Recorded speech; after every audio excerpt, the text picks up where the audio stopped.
My mother sent me a text message on a bright Sunday afternoon. It read, "You refuse to support your brother. You are cut off. Do not contact us again. We are moving on without you." I looked at the screen and replied with one single word, "Fine." So I moved on first. I revoked her account access. I canceled the house deal. 2 days later, my phone lit up with 24 missed calls. Then came a frantic message from their lawyer saying we have a massive problem. I simply texted back, "Good luck moving on." Then the real panic set in. My name is Maya. I am 35 years old. I work as a private wealth strategist and real estate investor. For the past decade, I have been the silent bankroll for a family that resents my very existence. Before I continue this story, let me know where you are watching from in the comments below. Hit the like button and subscribe if you have ever had to stand up to toxic family members who grossly underestimated your worth. Trust me, you will want to hear exactly how this Sunday brunch ended. The catastrophe started at an upscale bistro in downtown Atlanta. It was the kind of establishment that served overpriced mimosas, smelled faintly of truffle oil, and required reservations a month in advance. I was paying the bill, of course.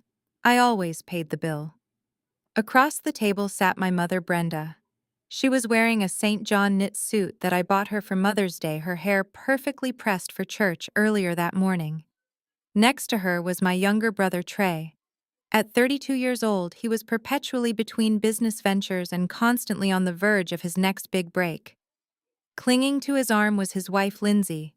Lindsay was white, 30 years old, and had a nasty habit of offering me condescending life advice funded entirely by my own bank account. We were halfway through our entrees when the waiter cleared a few plates.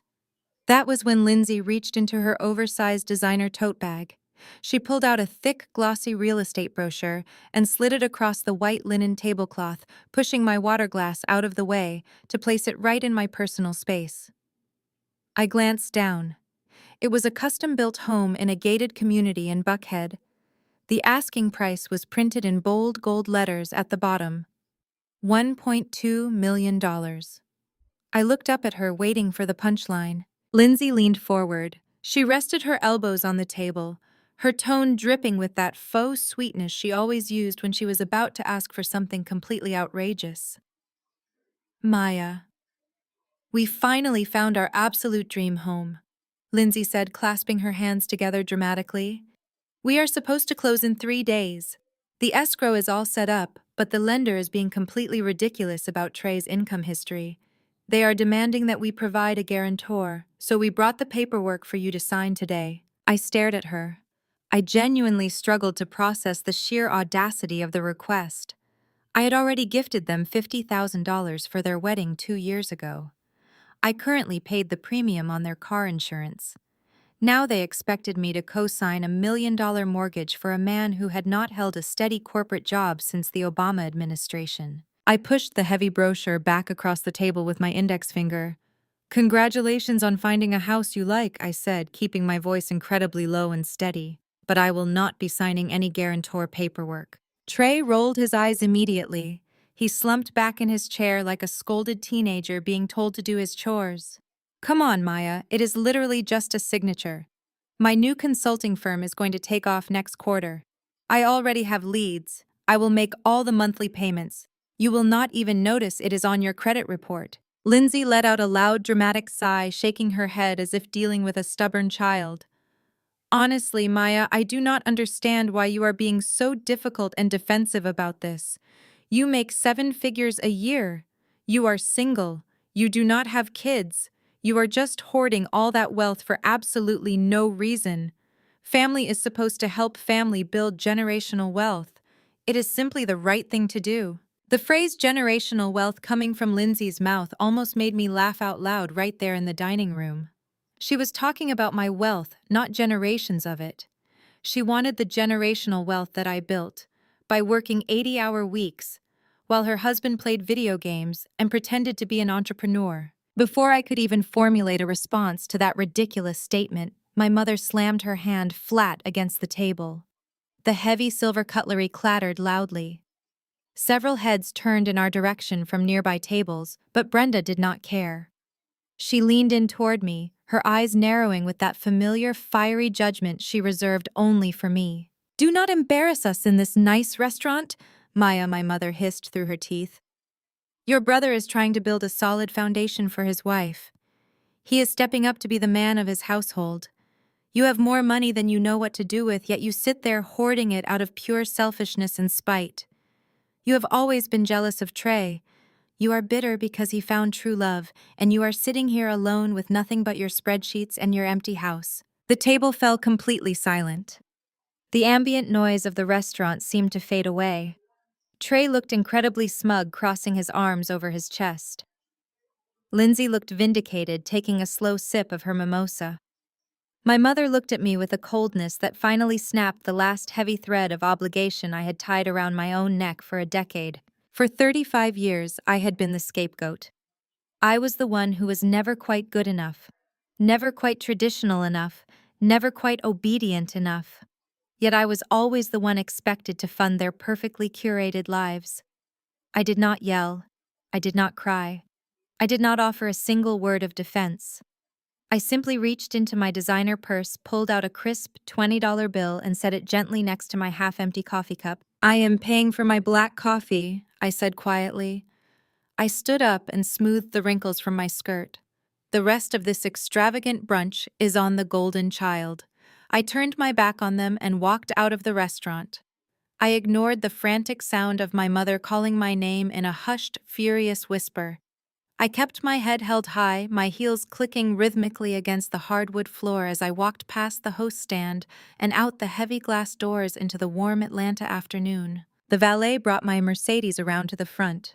I handed him a generous tip, climbed into the driver's seat, and closed the door. The heavy, soundproof silence of the car wrapped around me like a protective blanket. My heart was pounding against my ribs, but not from sadness. It was pounding from an overwhelming rush of clarity. The fog of familial guilt had finally lifted. I pushed the button to start the engine, but before I could pull out of the valet lane, my phone vibrated intensely in the center cup holder. I picked it up. It was a text message from Brenda. It read, "You refused to support your own brother today. You humiliated me in public. You are cut off. Do not contact us again. We are moving on without you." I stared at the glowing screen for a long time. They really believed they held all the power. They honestly thought their presence in my life was some magnificent reward that I should be paying a premium for.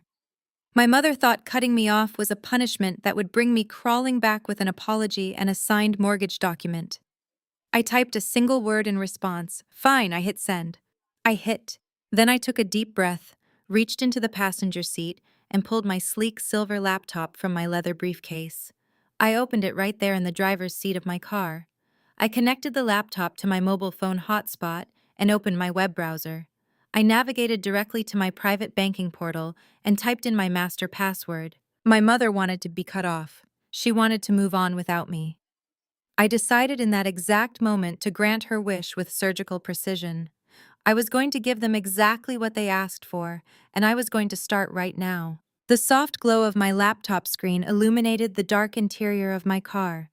I navigated the familiar interface of my private banking portal. My mother had been an authorized user on my accounts for exactly 8 years. 8 years of me silently paying off her country club dues, her luxury car leases, and her spontaneous shopping sprees at upscale department stores. I clicked on the User Management tab. There was her name listed right under my primary premium credit card. I hovered my cursor over the red Remove button. A tiny prompt popped up asking me to confirm the permanent deletion of this authorized user. I did not hesitate for a single second. I clicked Confirm. A green checkmark appeared on the screen. Just like that, her unlimited spending power evaporated into the digital ether. Next, I opened my secure corporate email client. I drafted a new message directed to the senior escrow officer at the title company handling the closing for Trey and Lindsay. The subject line was sharp and clear. Immediate withdrawal of guarantor status and earnest money retrieval. I kept the body of the email strictly professional. I formally stated that due to immediate and unforeseen circumstances, I was officially withdrawing my signature as the financial guarantor for my brother's mortgage application. I also instructed them to cancel the transaction and immediately wire the $150,000 earnest money deposit back into my primary business checking account. I attached my digital signature and hit send. The entire foundation of my brother's fake millionaire lifestyle was officially demolished before they even had the chance to pick up the keys. I closed the laptop, placed it gently on the passenger seat, and finally put the car in drive. The journey back to my downtown penthouse felt entirely different today. The heavy, suffocating weight of family obligation that usually sat on my chest was completely gone. I navigated the busy Atlanta streets feeling an unfamiliar sense of profound peace. I pulled into my designated spot in the secure underground garage and took the private elevator directly up to my floor. The doors slid open to reveal my sanctuary. My penthouse was a testament to a decade of relentless hard work. Floor-to-ceiling windows offered an unobstructed, sweeping view of the city skyline. The space was quiet, pristine, and entirely mine. I dropped my keys in the silver bowl by the door and walked into my kitchen to open a bottle of my favorite red wine. Just as the cork popped, my phone vibrated intensely against the marble island. I picked it up. It was an automated, high-priority text message from my credit card fraud prevention department. The message requested immediate verification for a pending transaction. The amount was $4,250 at a high-end interior design boutique in the upscale shopping district. The card attempted was the exact one I had just deactivated. I let out a soft laugh. It was so incredibly predictable. Lindsay was out shopping. She was likely picking out custom silk drapes for the massive living room of a house she was absolutely never going to own.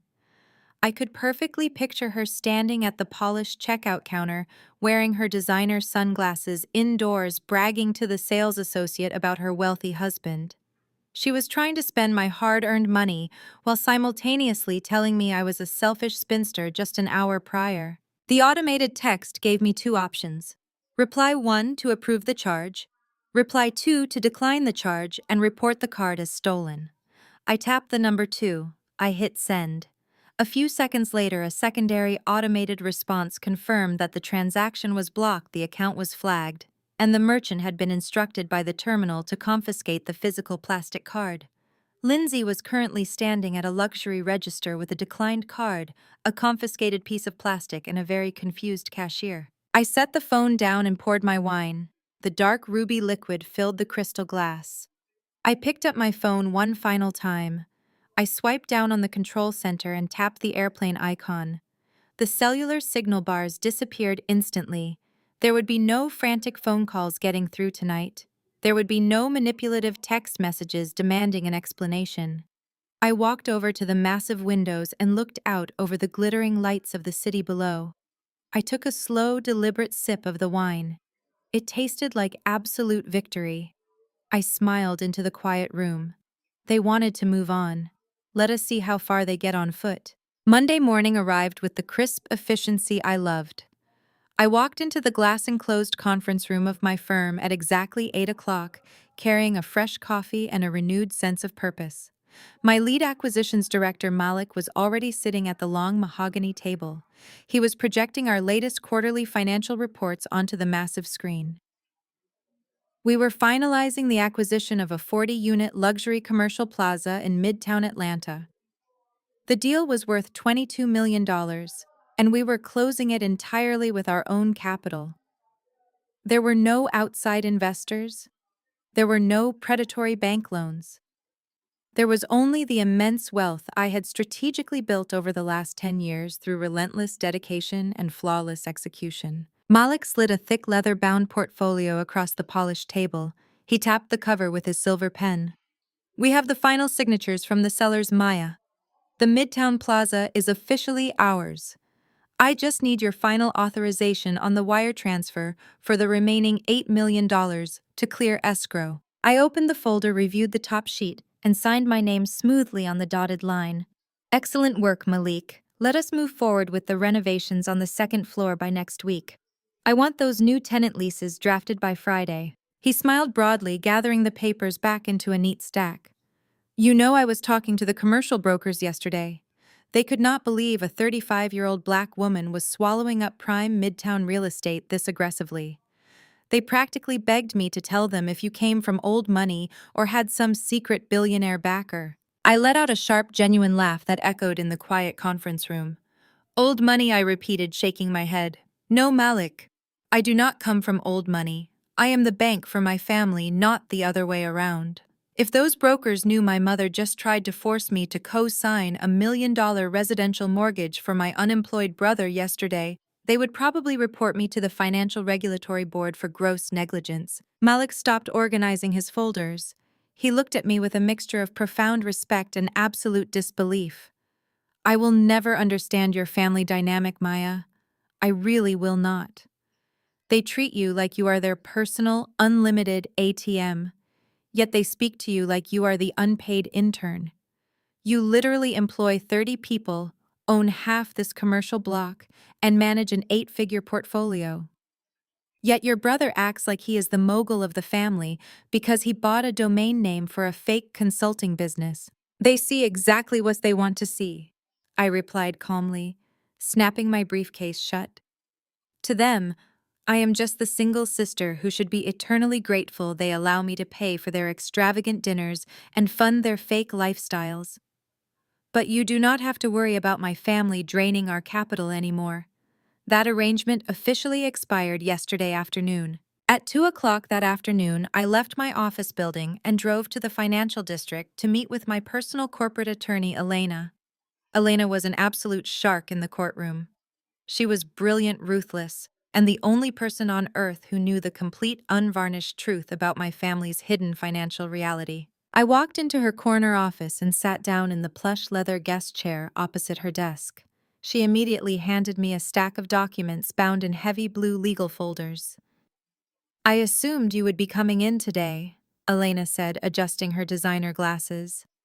I saw the automated alerts from the credit card cancellations trigger in our system yesterday evening.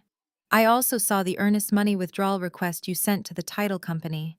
I take it the Sunday family brunch did not go well. My mother told me to never contact them again, I said, leaning back and crossing my legs gracefully. She sent me a text message stating that they are moving on without me. Elena raised an eyebrow, a slow, dangerous smile spreading across her face. That is a very bold statement from people who do not actually own the beds they sleep in. We opened the first blue folder. It contained the master ledger for the Dubois Family Trust, a highly confidential legal entity I created exactly 7 years ago. 7 years ago, my mother was 60 days away from having her pristine 5-bedroom colonial house foreclosed on by the bank. She had taken out secret secondary mortgages to fund Trey's disastrous attempt at starting a music record label, and she was drowning in massive debt. To save her from the ultimate public humiliation of losing her home in front of her entire church congregation, I stepped in. I did not just hand her cash. I quietly bought the debt, paid off the bank entirely, and transferred the deed of the house directly to my corporate holding company. I also purchased the luxury Mercedes SUV she proudly drives to Sunday service. I leased it back to her on paper for $1 a month just to keep the liability shield intact. Over the years, my mother had conveniently forgotten all of this. The narrative in her head twisted and warped until she truly believed she was an independent, wealthy matriarch who was simply tolerating her successful but difficult daughter. Elena pointed a perfectly manicured finger to a specific clause in the trust agreement. The legal paperwork for the primary residence and the vehicle are completely ironclad, Maya. Your limited liability company is the sole owner of the property. The moment they cut you off and you revoked their financial access, they essentially became tenants at will. Furthermore, the earnest money you pulled from Trey's new house was legally your corporate capital. You have absolutely zero liability regarding his failed closing. Good, I said, tracing the edge of the heavy folder. I want everything transferred out of the family trust and directly into my primary corporate holding account. If they are moving on without me, they can do it on their own dime. Consider it done, Elena said, typing rapidly on her keyboard. They are legally exposed to the elements as of this very minute. I slept better that Monday night than I had in a decade. There were no midnight phone calls demanding I fix a sudden emergency. There were no passive-aggressive text messages about how I was failing to support the family name. It was just pure, uninterrupted peace. But peace is often the quietest right before a massive hurricane makes landfall. Tuesday morning arrived with bright, cheerful sunlight streaming through my penthouse windows. I brewed a fresh pot of expensive coffee, sat at my kitchen island, and finally reached for my personal cell phone. It had been on airplane mode for nearly 48 hours. I swiped my thumb across the screen and toggled the cellular data back on. The reaction was instantaneous and violent. My phone completely froze in my hand. The screen turned totally black for 3 full seconds as the internal processor struggled to handle the sheer volume of incoming data. Then the notification chimes began. They sounded like a casino slot machine paying out a massive jackpot, ringing continuously and aggressively for a full minute. I watched the red numbers tick up rapidly on my screen. 12 missed calls, 19 missed calls, 24 missed calls. There were 15 frantic text messages from Trey alone. The preview banners flashed across the top of my screen in rapid succession, painting a glorious picture of absolute chaos. Maya, pick up the phone right now. Maya, this is not funny, the bank is rejecting the wire. Maya, Lindsay is crying in the lobby, you need to fix this immediately. Maya, answer me. I took a slow, satisfying sip of my coffee, feeling absolutely nothing but a cold, clinical curiosity. I bypassed the text messages entirely and opened my voicemail application. There were several messages, but the most recent one caught my eye immediately. It was from attorney Sterling. He was the pompous old money lawyer my mother kept on retainer to make herself feel important. Sterling had always treated me like a naive little girl playing business, constantly second-guessing my financial advice. I tapped the play button and put the phone on speaker. Sterling's voice filled my quiet kitchen. He did not sound pompous today. He sounded breathless, panicked, and distinctly out of his depth. Maya, this is Attorney Sterling. You need to call me back the absolute second you get this message. I am sitting at the escrow office with Trey and Lindsay. The title company just informed us that your guarantor signature was pulled, and the earnest money has vanished from the escrow account. The sellers are absolutely furious and are threatening to sue Trey for breach of contract. Furthermore, Lindsay's credit card was confiscated by a retail merchant yesterday afternoon, and your mother is inconsolable at home. We have a massive problem, Maya. Call me immediately. The voicemail ended with a sharp click. The automated voice informed me I had reached the end of my messages. I set the phone down on the cool marble counter. I did not call Sterling back. I did not text Trey to ask if his wife had stopped crying.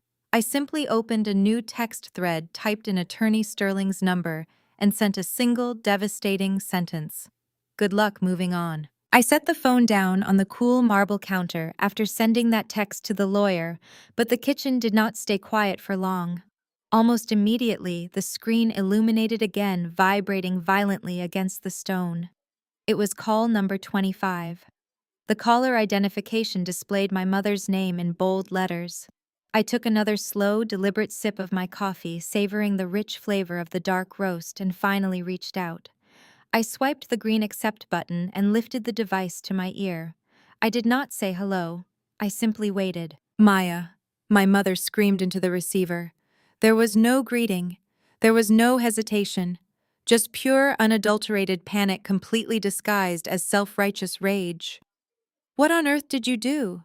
The bank is saying there was a massive system error. We are sitting in the primary conference room at the title company. The escrow officer just walked in and told us the wire transfer for Trey's house was reversed. They are threatening to cancel the entire closing and penalize us for the delay.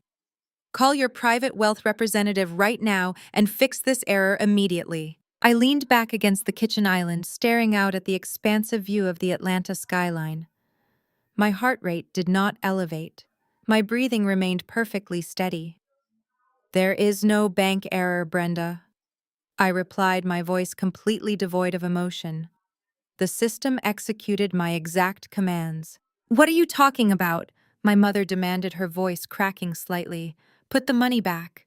Trey is sweating through his shirt. Lindsay is hyperventilating in the lobby. You are ruining the most important day of your brother's life. I am not ruining anything, I said softly. I am simply following your explicit instructions. You sent me a very clear text message on Sunday afternoon. You told me that I refused to support my brother. You told me I was cut off. You demanded that I never contact you again and stated clearly that you were moving on without me. I took you at your word. I am respecting your boundaries. You are officially cut off. There was a stunned silence on the other end of the line. I could hear the faint ambient sounds of the escrow office in the background. I could hear someone crying. Maya, stop playing these childish games, my mother hissed, dropping her voice to a furious whisper. I was just angry on Sunday. You humiliated me in front of the restaurant staff. You know how family gets when emotions run high. You do not just cancel $1 million real estate transaction over a silly argument at brunch. Now wire the money back before we lose this house. Words have consequences, I told her. You do not get to verbally abuse me, demand my money, and then dismiss your own cruelty as a silly argument when the funding dries up. You wanted to be an independent matriarch. Now is your chance to shine. Have Trey wire his own funds from his highly successful consulting business. Before my mother could formulate a response, I heard a loud rustling sound followed by the clatter of a phone dropping onto a wooden table. When the voice came back on the line, it was not Brenda. It was Lindsay. You vindictive, jealous witch! Lindsay screamed. Her voice was so shrill, I actually had to pull the phone an inch away from my ear. Do you have any idea how humiliating this is? We brought our interior designer to the closing. We brought the contractors. We are sitting here looking like absolute fools because you decided to throw a temper tantrum over a text message. I did not throw a temper tantrum, Lindsay, I replied calmly. I threw a financial firewall. There is a very distinct difference. You promised us this house, Lindsay shrieked, completely ignoring my logic. My father knows powerful people in this city. I will hire a litigation team. I will personally sue you for breach of verbal contract. I will sue you for intentional infliction of emotional distress. We will drag your name through the mud and take half of your corporate assets. You cannot just back out of an agreement on the day of closing. I let out a laugh. It was a genuine, unrestrained laugh that echoed through my quiet penthouse. The sheer entitlement was almost breathtaking.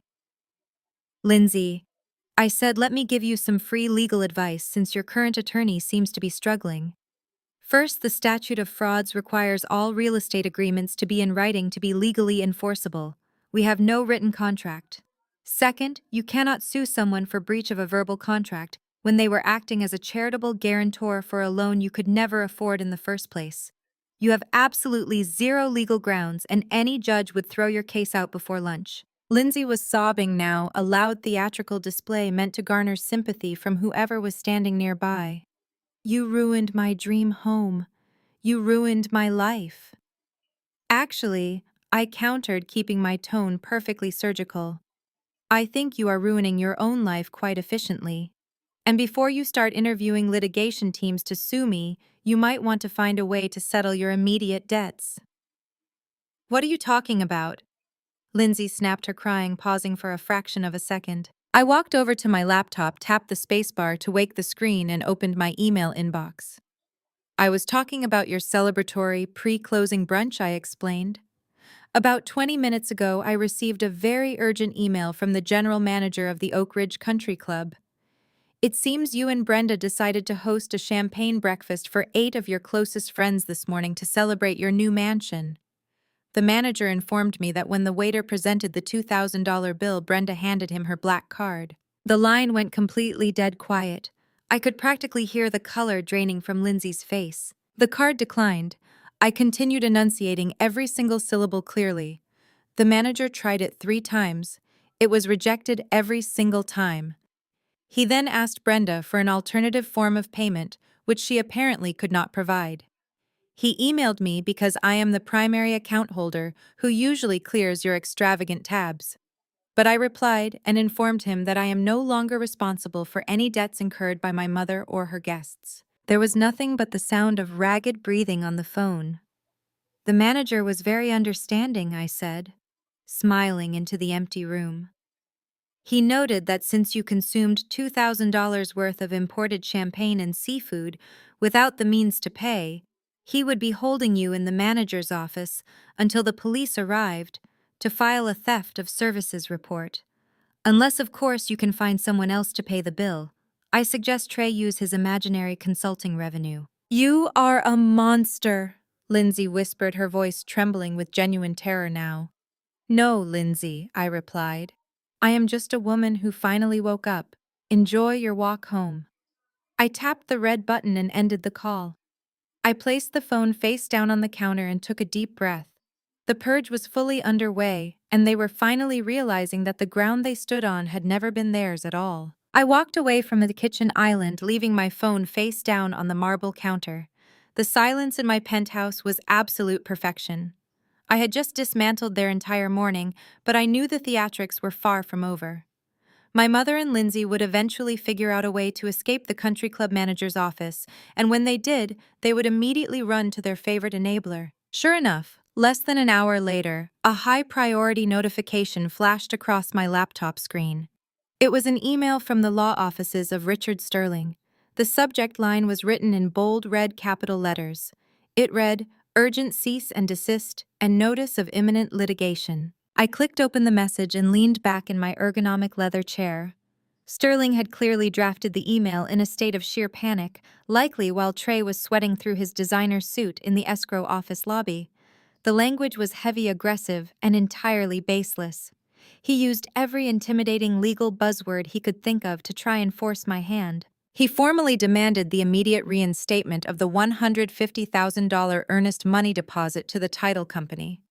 He demanded the immediate unfreezing of all of Brenda's credit card accounts and banking access. He stated that my sudden withdrawal of financial support constituted malicious interference with a real estate contract, causing severe monetary damages to his clients Trey and Lindsay. But the absolute best part of the email was the third paragraph. Sterling actually had the audacity to accuse me of elder financial abuse.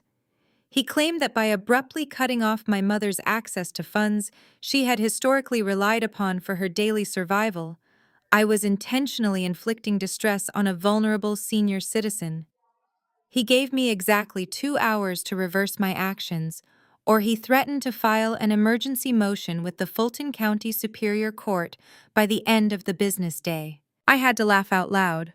Calling my mother a vulnerable senior citizen was the comedic highlight of my week. Brenda was a healthy, vigorous 60-year-old woman who played competitive tennis at the club 3 times a week and spent her afternoons ruthlessly micromanaging the church choir. She was not vulnerable in the slightest. She was just broke. It was immediately clear to me that Sterling was operating entirely blind. My mother's massive, fragile ego had prevented her from ever telling her own attorney the actual truth about who funded her lifestyle.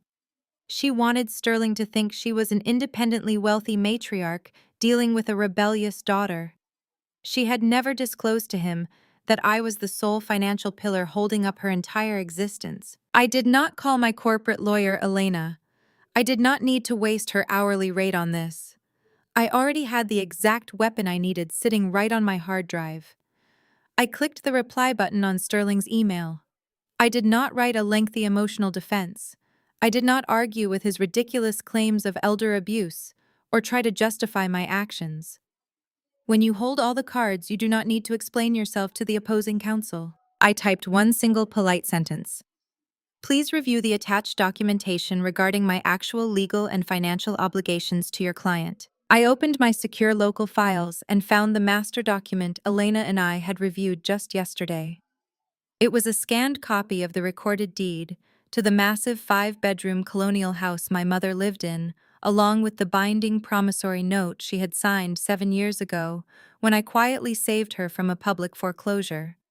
The document clearly showed that my corporate holding company, not Brenda, was the primary lien holder and absolute legal owner of the property.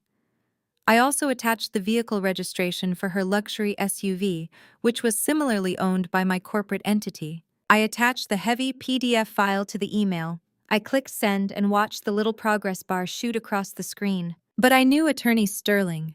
He was old-fashioned arrogant and often ignored his inbox when he was running around trying to put out immediate fires for his clients. I wanted him to see this specific document immediately. I wanted to stop his self-righteous blustering dead in its tracks before he actually tried to file anything with a judge and embarrassed himself permanently. I picked up my cell phone from the counter, opened my text messages, and found his direct personal number. I typed out a quick surgical message. Check the title attached to my recent email, Sterling. I do not owe your clients a single dime. In fact, they owe me $800,000. And as of this morning, payment is officially past due. I hit send, locked the screen, and placed the phone in my pocket. I grabbed my briefcase and headed out the door to go back to my office. The trap was perfectly set and the jaws were about to snap shut. The silence from Attorney Sterling lasted exactly 3 days. He must have opened my email, reviewed the attached deed, and immediately realized he was standing on a legal landmine. I could only imagine the difficult phone call he had to make to my mother, explaining that she did not actually own her pristine colonial estate and that suing me was financially impossible. Legal intimidation had failed spectacularly. So my mother pivoted to her secondary weapon of choice. She decided to use public shaming disguised as religious intervention. On Friday afternoon, I received a group text message from my Aunt Denise. It was an invitation to a special Sunday dinner at Brenda's house. The message claimed that the family needed to heal, that God wanted us to reconcile our differences, and that my mother was extending an olive branch to bring her children back together. I knew exactly what it was. It was not an olive branch. It was a carefully orchestrated ambush. Brenda was realizing her cash flow was permanently severed and she needed to corner me in front of an audience to force my compliance. Sunday afternoon arrived. I did not wear my usual casual weekend attire. I dressed like I was attending a hostile corporate takeover because fundamentally, I was. I put on a tailored emerald green suit, styled my hair in a flawless silk press, and stepped into a pair of black designer heels that clicked sharply and authoritatively against the pavement. I drove across town and pulled my car into the long driveway of the sprawling brick colonial house. I looked at the perfectly manicured lawn and the grand front pillars. It was a beautiful property. It was a shame they were about to lose it. I walked through the front door without knocking. The scent of baked macaroni and cheese, collard greens, and roasted turkey hung heavily in the air, a staple of our traditional Sunday dinners. But the atmosphere in the house was thick with suffocating tension. I stepped into the sunken living room and immediately saw the trap. It was not just our immediate family. Brenda had called in the heavy artillery. The room was packed with extended relatives, choir members, and sitting right in the center of the plush velvet sofa was Pastor Miller from our church. The moment I entered, all conversation stopped. 24 pairs of eyes locked onto me. The judgment in the room was palpable. My mother was sitting in a high-backed accent chair next to the fireplace. She was clutching a lace handkerchief, dabbing dramatically at eyes that were completely dry. She wore a modest floral dress, playing the role of the frail, heartbroken matriarch to absolute perfection. Trey was standing behind her chair with his arms crossed, trying to look tough, but mostly just looking nervous. Lindsay sat on the edge of the sofa near the pastor, her face arranged in a mask of practiced tragedy. "Maya, it is good of you to come," Pastor Miller said. His voice was deep, resonant, and dripping with condescension. "Your mother has been weeping all morning. We are gathered here today to help heal this family fracture. The Bible tells us to honor our parents, Maya. It does not tell us to abandon them in their hour of need over worldly financial disputes." I stood perfectly still in the center of the room. I did not sit down. I did not break eye contact with the pastor. "I am entirely aware of what the Bible says, Pastor Miller," I replied smoothly. "But I am curious what my mother told you about the nature of this financial dispute." Brenda let out a loud, theatrical sob. "I told him how my own daughter turned her back on her flesh and blood," she wailed, leaning forward. "I told him how you canceled your brother's house out of pure spite and froze my accounts because you want to control us. I raised you to be a strong, successful Black woman, and this is how you repay my sacrifices. You humiliate us. You leave us out in the cold." The extended family murmured in agreement. Several aunts shook their heads at me in disgust. Lindsay saw the crowd turning heavily in their favor and decided it was her moment to strike. She stood up, smoothing down her skirt, and pointed a manicured finger directly at me. She is just bitter, Lindsay announced to the entire room, her voice echoing off the high ceilings. She is 35 years old and completely alone. She works all the time because she has no one to go home to. She canceled the guarantor paperwork because she is violently jealous of Trey and me. She cannot stand the fact that we have a loving, successful marriage while she is hoarding her money in an empty penthouse. She is trying to destroy our marriage out of pure, unadulterated jealousy. The audacity of the accusation was so staggering that a brief, tense silence fell over the room. They all waited for me to explode. They expected me to yell to defend my relationship status or to storm out in tears. That was the reaction Brenda was banking on. She wanted me to look erratic and emotional in front of the church elders. Instead, I smiled. It was a calm, chilling smile that made Lindsay take a small step backward. My mother saw that I was not breaking. She decided to go in for the kill. She stood up from her chair, walking slowly toward me with her hands outstretched, playing to the back row of her audience. "Maya, we are a family of faith and forgiveness," Brenda proclaimed loudly. "I am willing to forgive your disrespect. I am willing to forget the horrible things you said to me. But you need to make this right in the eyes of God and this family. I want you to apologize to your brother and your sister-in-law right now.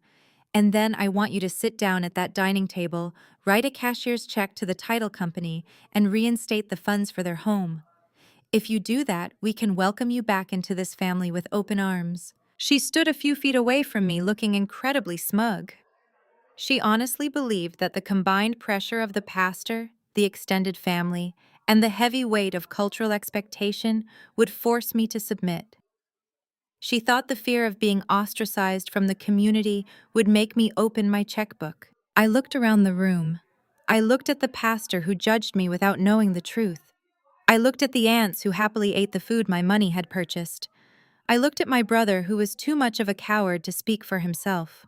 Finally, I looked right into my mother's eyes. "I did not bring my checkbook today, Brenda," I said.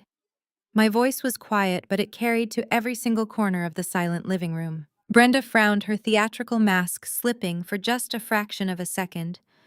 "Then what are you doing here?" she snapped. I reached into my designer leather handbag.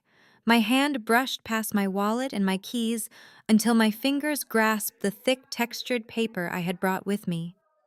I slowly pulled out a large, sealed manila envelope. I held it up so the entire room could see it clearly. "I brought a document," I announced, keeping my eyes locked onto my mother's suddenly pale face. "But it is not a check." I walked slowly past the velvet sofa, my heels clicking methodically against the hardwood floor.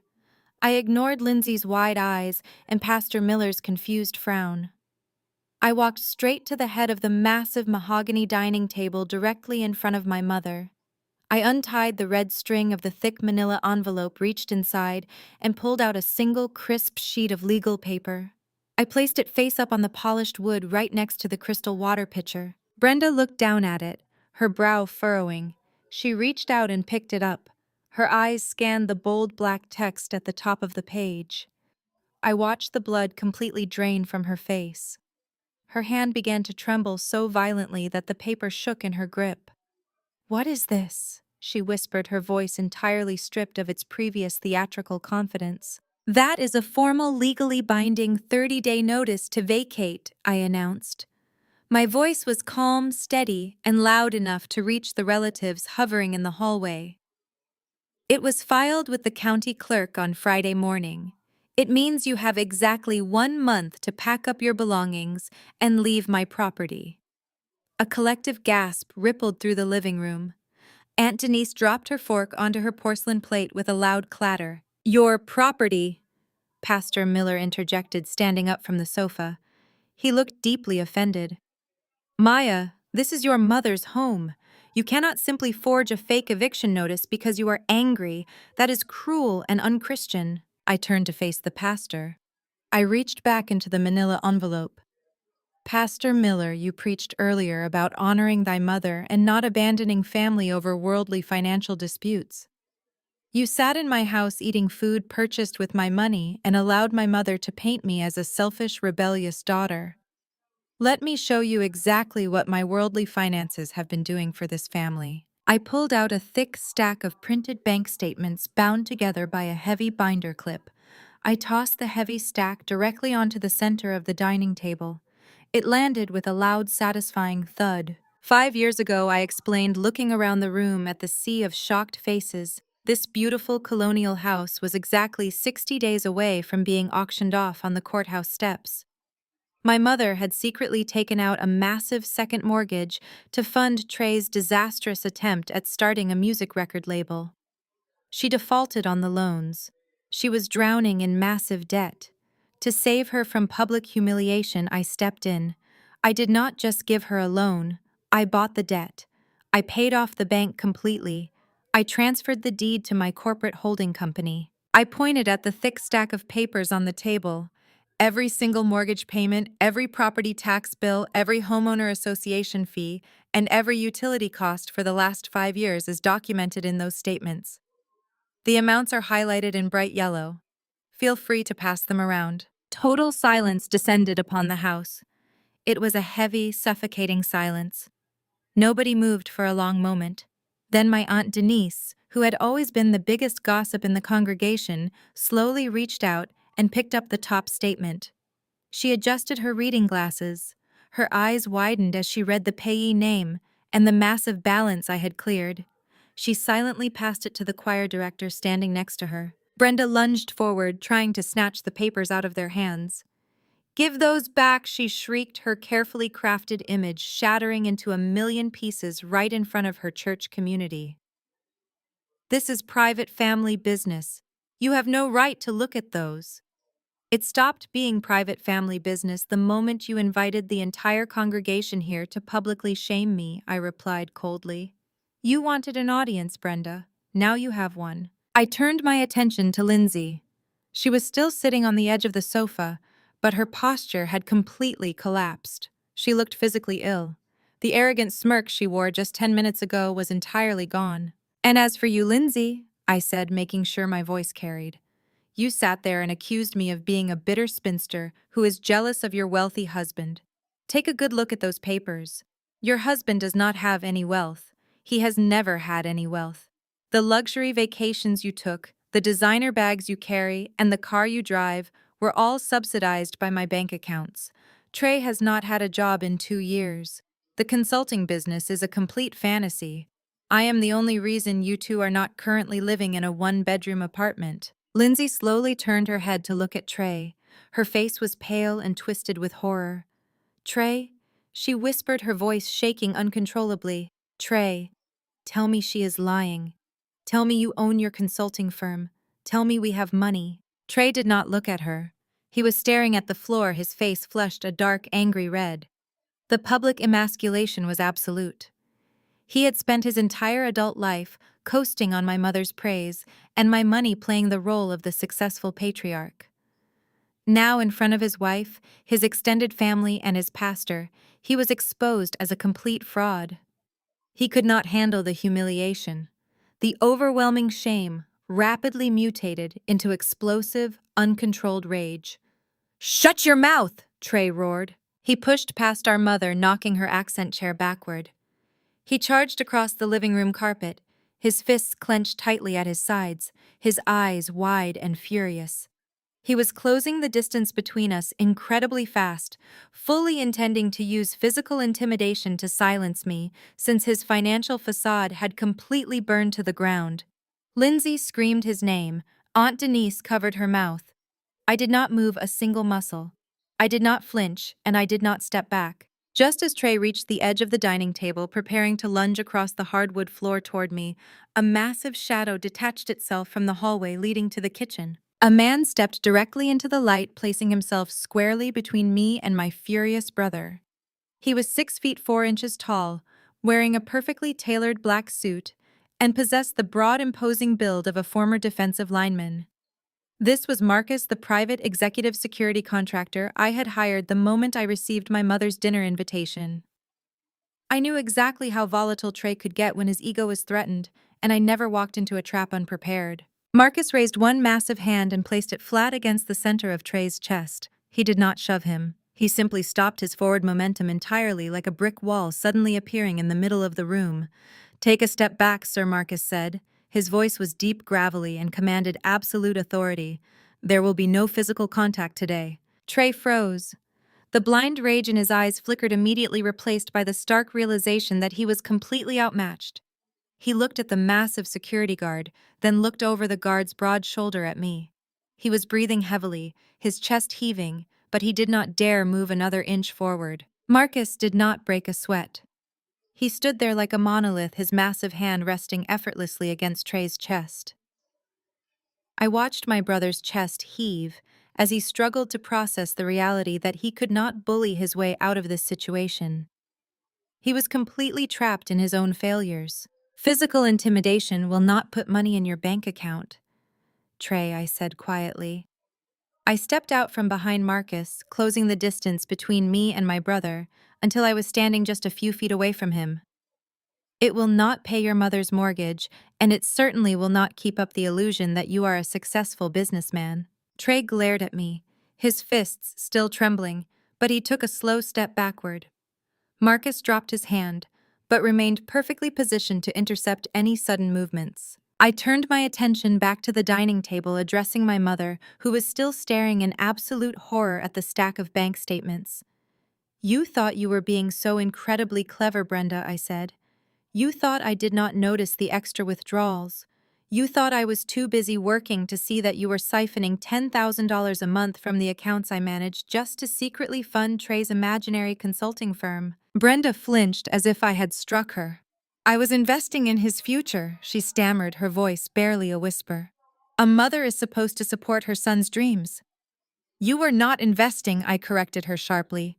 You were enabling a fraud, and you were doing it with my money. I reached back into the manila envelope and pulled out the final set of documents.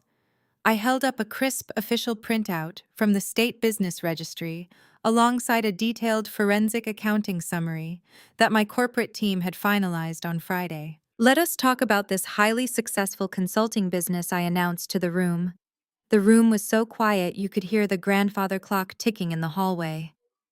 Trey registered his limited liability company 2 years ago.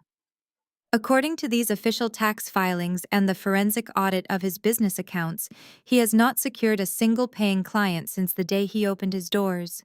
Not one.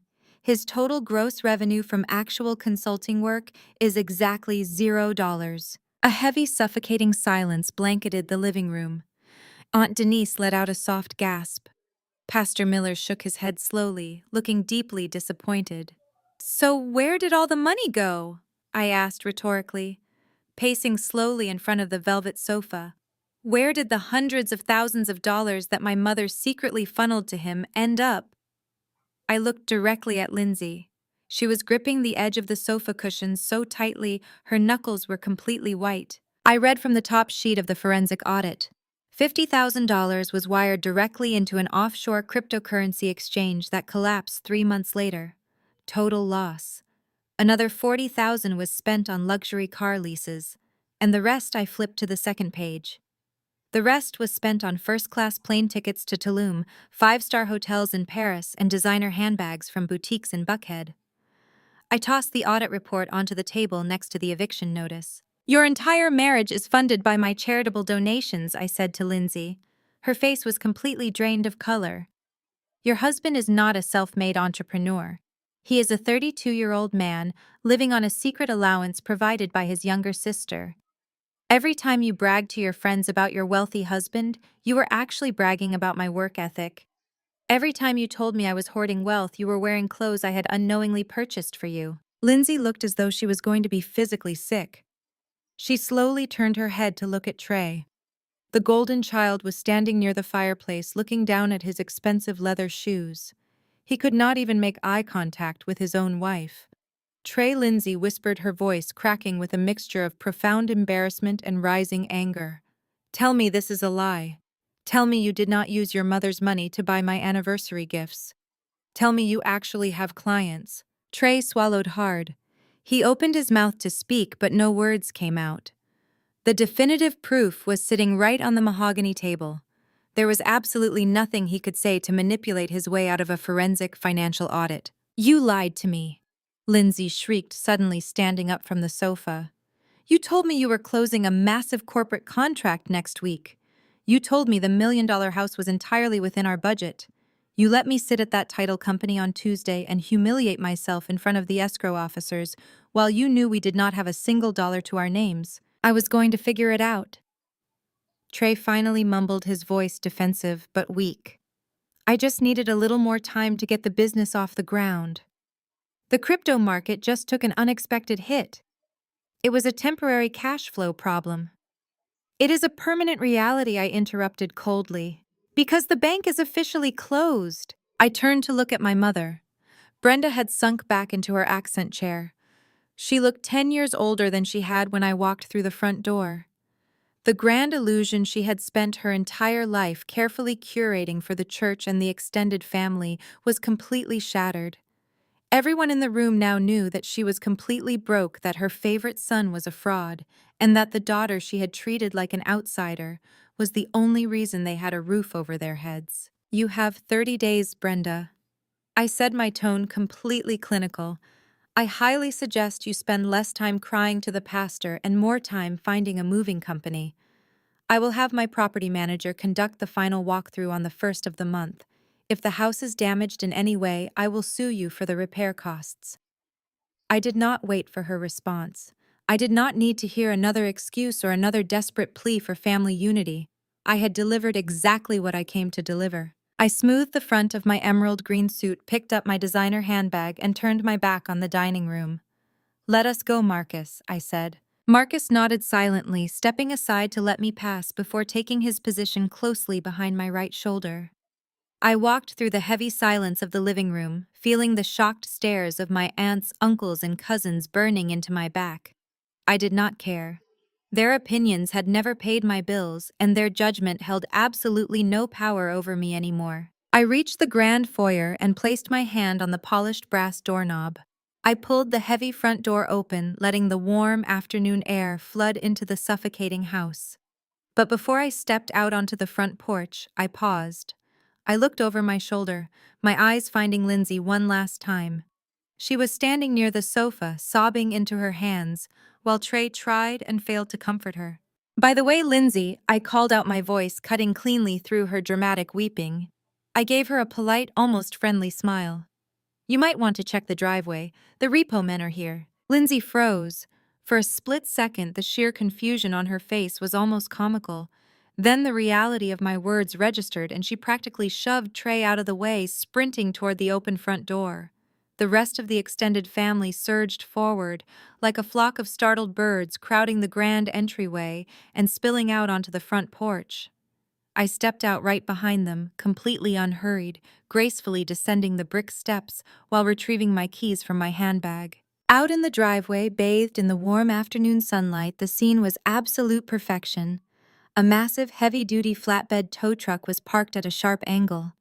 The loud mechanical whine of the hydraulic winch filled the air, slowly pulling Lindsay's pristine white Mercedes-Benz up the steep steel ramp. Lindsay let out a sound that was half scream, half sob.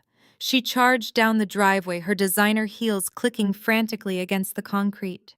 She waved her arms wildly at the tow truck driver, a burly man in a high-visibility vest, who was calmly securing the front tires with thick yellow straps. "Stop right there!" Lindsay shrieked, positioning herself dangerously close to the ascending vehicle. "Drop my car right now. You have no right to take this vehicle. This is private property, and I will call the police and have you arrested for grand theft auto." The tow truck driver did not even blink. He finished securing the left tire, wiped his hands on his denim jeans, and pulled a metal clipboard from the passenger seat of his cab. He looked at Lindsay with the bored expression of a man who had heard this exact speech 1,000 times before. "Lady, I do not care who you call." "The driver," said his voice flat and unapologetic. "The bank holds the title.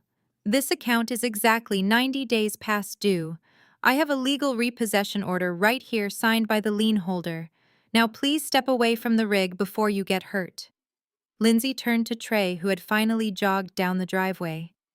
"Trey, do something," she demanded, tears streaming down her face. "Tell him who you are. Tell him we are paying the bill tomorrow." Trey stood there, his hands shoved deep into his pockets, looking absolutely powerless. He could not tell the driver who he was because he was nobody. He had no money, no leverage, and no ability to stop a commercial bank from reclaiming its asset.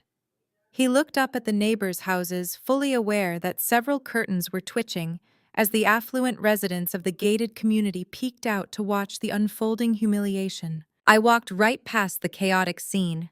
My own Mercedes was parked securely on the street. I unlocked the doors, climbed into the driver's seat, and pressed the ignition button. The engine purred to life. I reached into the center console, picked up the iced coffee I had purchased on my way over, and took a slow, refreshing sip. I had a front row seat to the exact consequence of their entitlement. Suddenly, a heavy hand slammed against my driver's side window. I turned my head. It was my mother. Brenda was leaning against my car, her face flushed red with a mixture of absolute fury and sheer panic. Her eyes darted nervously toward the neighbors' houses.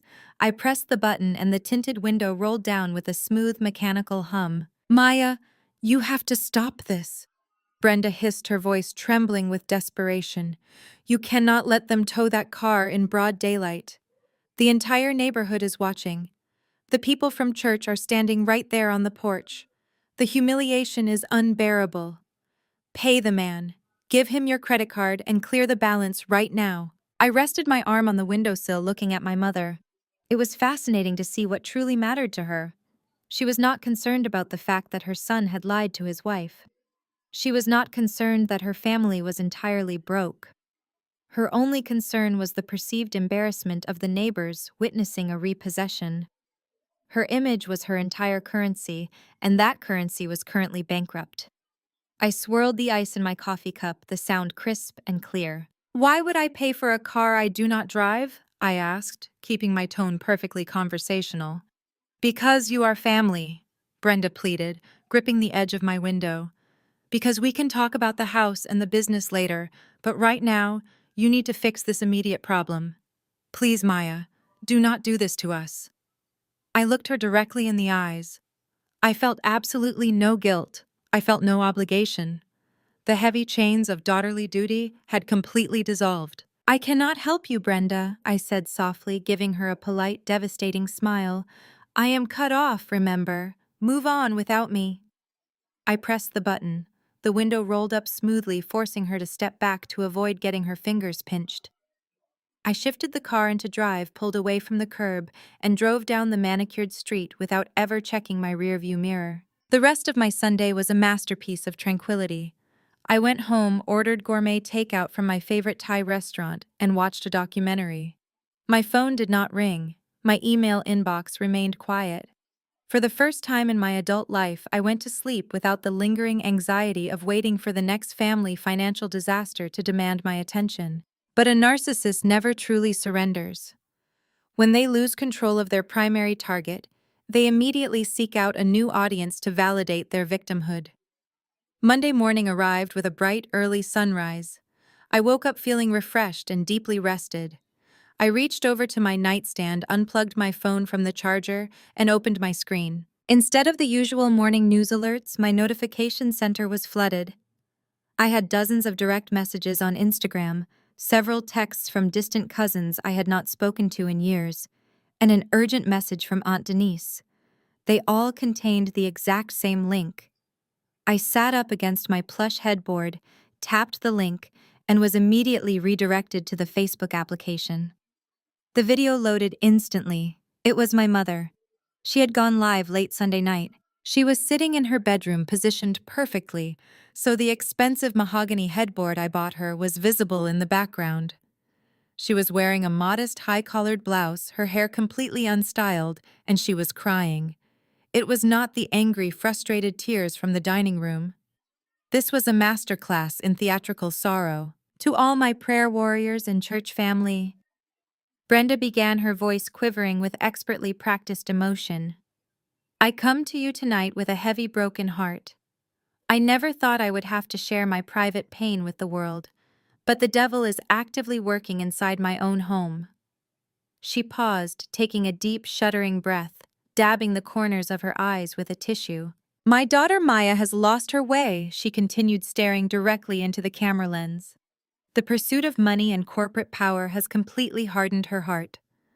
Without warning and out of pure spite, she has decided to financially destroy our family. She ruined her brother's chance at buying a home yesterday.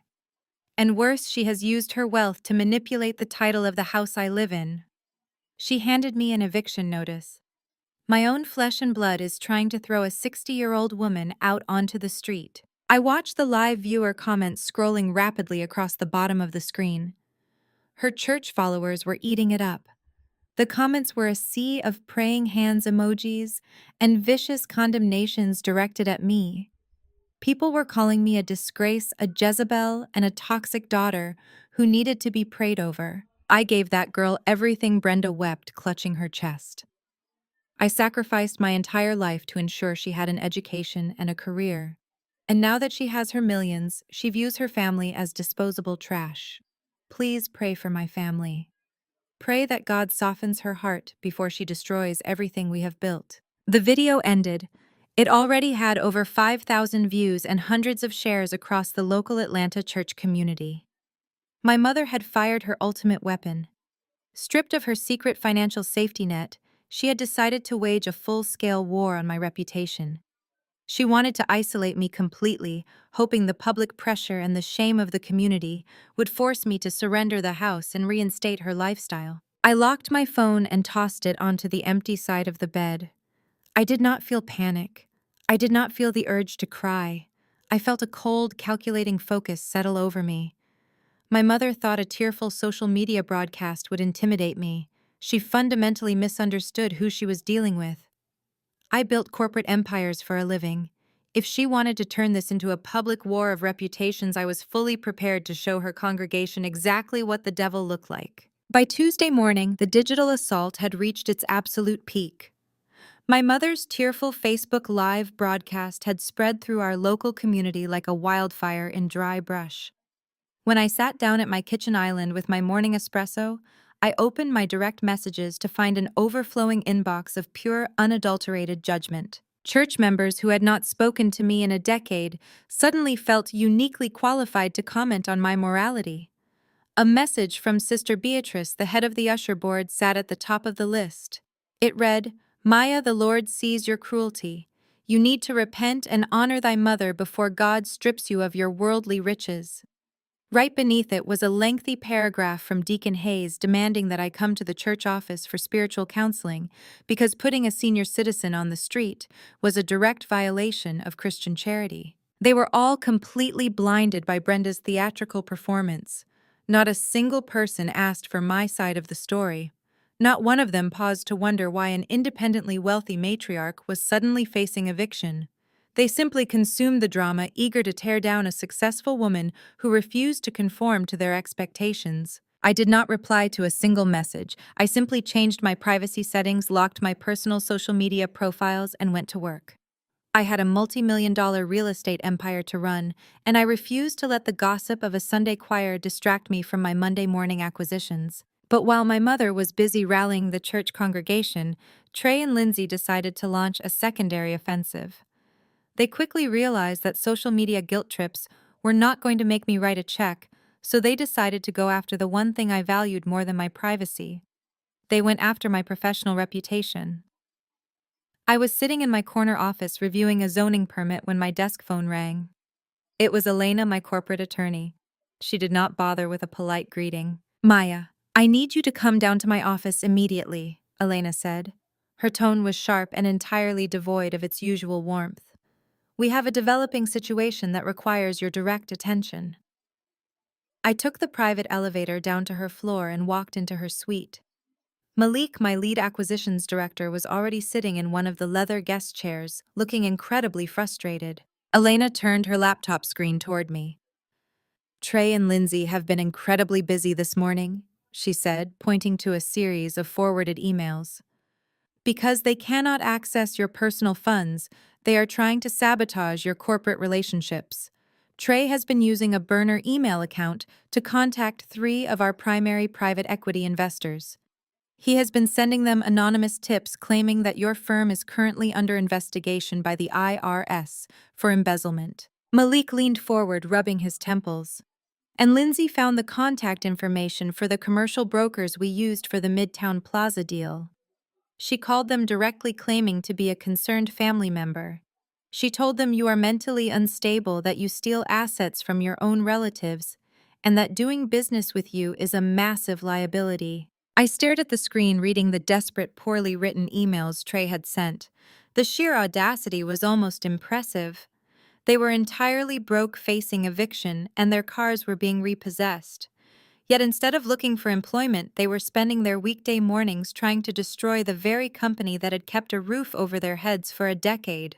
The brokers and investors know these claims are completely baseless, Malik added quickly. But the commercial real estate world in Atlanta is very small. Gossip travels fast. A few of the conservative investors reached out to me this morning just to ask what all the noise was about. They do not believe the rumors, but they do not like drama attached to their portfolios. Elena folded her hands on her desk, looking at me with dead seriousness. Maya, this is no longer just a domestic family dispute. This is targeted corporate defamation. The noise is becoming a severe nuisance. I can draft a formal cease and desist letter by noon and have it served to both of them. We can threaten them with a massive civil lawsuit for tortious interference with your business contacts. I shook my head slowly, staring out the window at the bustling city streets below. A cease and desist will not work on them, Elena. You only threaten a lawsuit when the opposing party has something to lose. Trey and Lindsay have absolutely nothing left. They have no money, no property, and no shame. If you send them a legal threat, Lindsay will just run to the local news stations crying about how her billionaire sister-in-law is using expensive lawyers to bully her. It will just give them more ammunition for their victim narrative. So what is the play? Malik asked, looking genuinely concerned. We cannot just let them harass our investors. You cannot neutralize a narcissist by putting up a wall, I explained, turning back to face them. You neutralize them by completely dismantling their foundation. They think they are playing a game of public relations. I need to change the game entirely. I need leverage that is so absolute, so terrifying that they will never voluntarily speak my name again. I looked at Elena. The forensic audit I had my team do last week only covered the personal cash flow. It only tracked where Trey spent the allowance Brenda gave him. I want a new audit. A deep surgical sweep of every single financial document my mother or my brother has signed over the last 5 years. I want you to pull every tax return, every loan application, every credit inquiry, and every business filing associated with their names. Dig into the shadows. People who live completely fake lives always leave a paper trail of fraud behind them. Find it. Elena smiled, a cold, predatory gleam in her eyes. Consider it done. I will put our top forensic accountants on it immediately. We will comb through every piece of paper they have touched since Obama left office. For the next 3 days, I ignored the outside world. I did not check Facebook. I did not read the hateful text messages from distant cousins. I focused entirely on closing my commercial deals while my accounting team worked in the background, tearing through years of Brenda and Trey's financial history. My mother continued her digital martyr campaign. She posted daily updates about packing her belongings into cardboard boxes, complaining about her bad back, and asking her followers to pray for her cruel daughter's soul.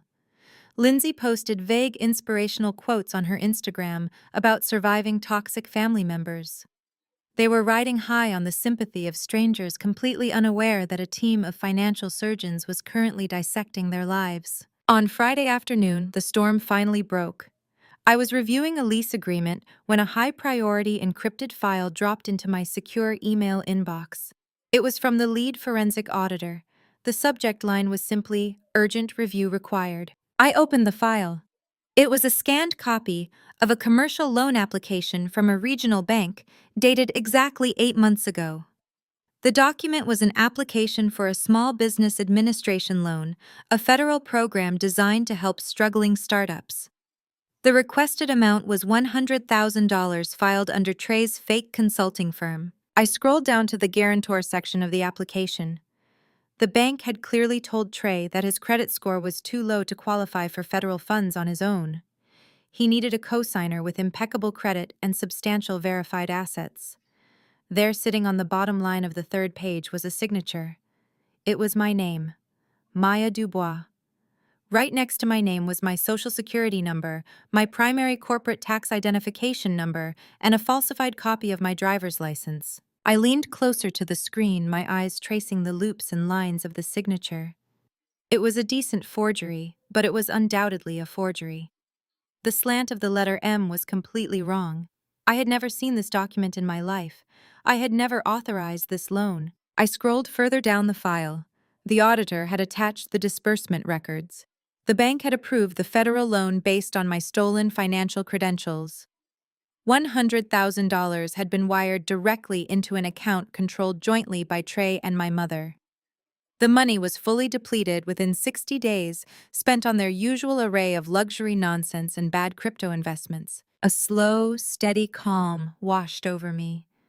I felt the corners of my mouth lift into a genuine smile.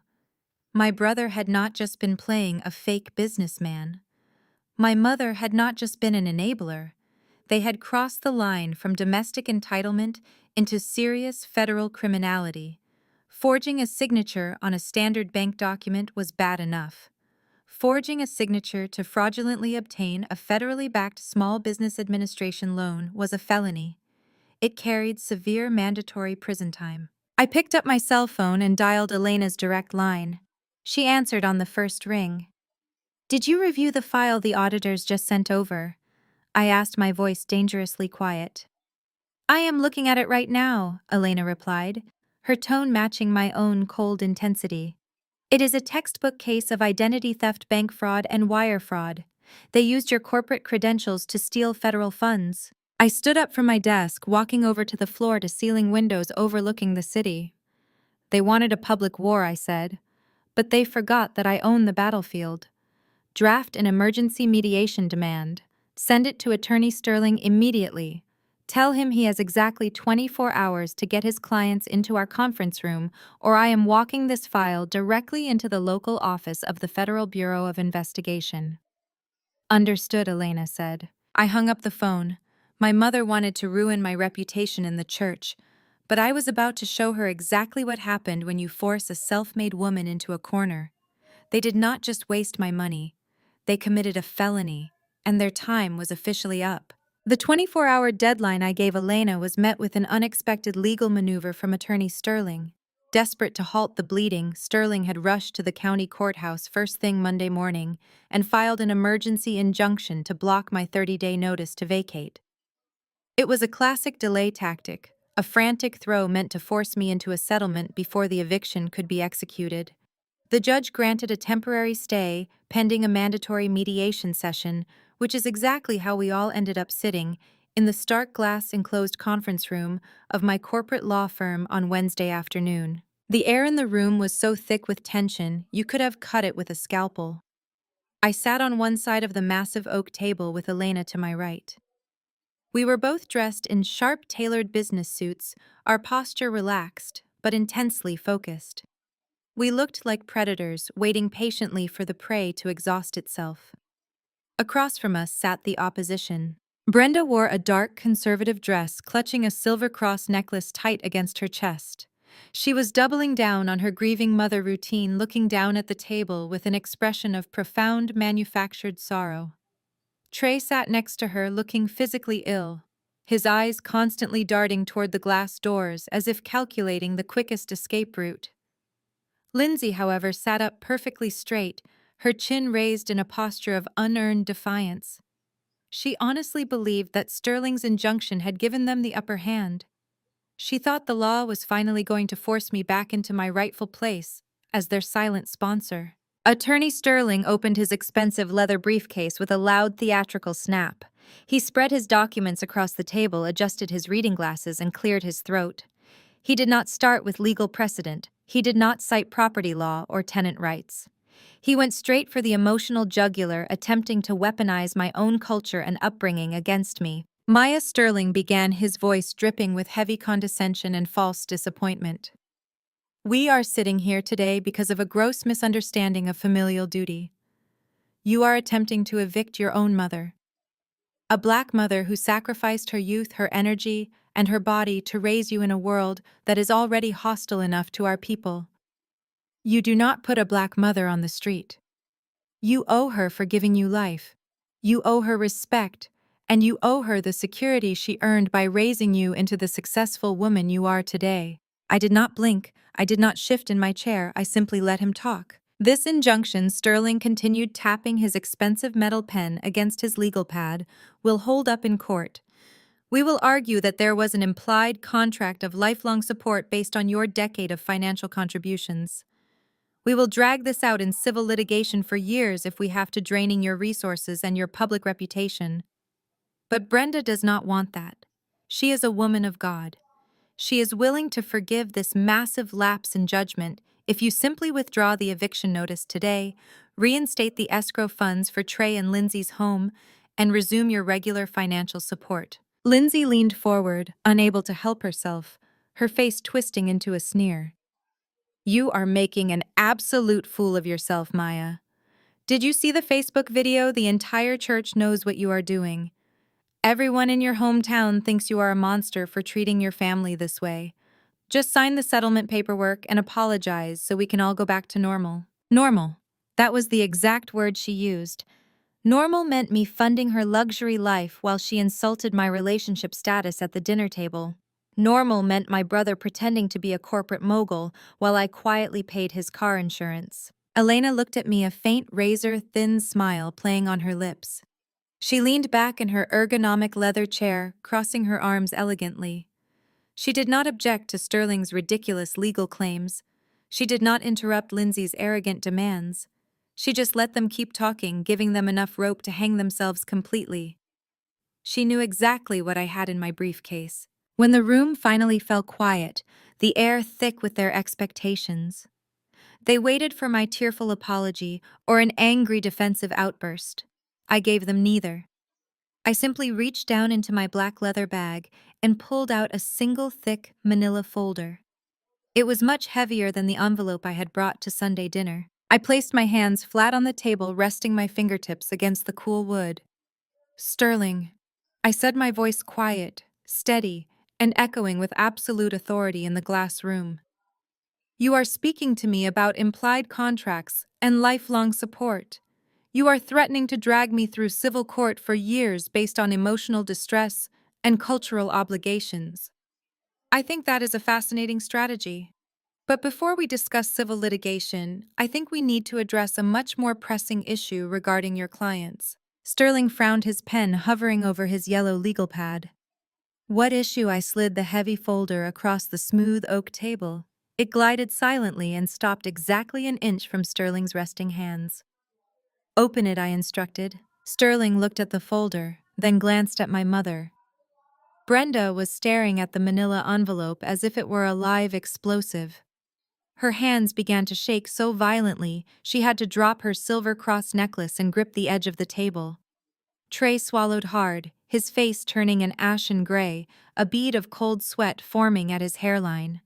Lindsay just looked confused, entirely unaware of the catastrophic secret her husband and mother had been keeping from her. Sterling flipped open the cover. The very first document was the high-resolution scan of the Federal Small Business Administration loan application. The second document was the forensic accounting trace showing the disbursement of the federal funds directly into a secondary checking account controlled jointly by Brenda and Trey. The third page held the zoomed-in, side-by-side comparisons of my actual signature and the clumsy forgery they had submitted to the bank. I watched Sterling's eyes scan the pages. He was a pompous, arrogant man, but he was not an idiot. As an experienced officer of the court, he knew exactly what he was looking at within 10 seconds. I saw the exact moment the reality of the situation hit his brain. The confident, condescending posture completely evaporated. The color drained out of his face, leaving him looking hollow and terrified. He was holding undeniable proof of a federal crime committed by the very people he was aggressively defending. I leaned forward, resting my elbows on the table, closing the distance between us. I looked right into the lawyer's panicked eyes. Sterling, I said, keeping my tone perfectly surgical. Did you know your clients forged my signature on a $100,000 SBA business loan 8 months ago? The expensive metal pen slipped from Sterling's trembling fingers. It hit the wooden table with a sharp, loud clatter that echoed through the dead silent room. The sound of Attorney Sterling dropping his expensive metal pen echoed like a gunshot in the dead silent conference room.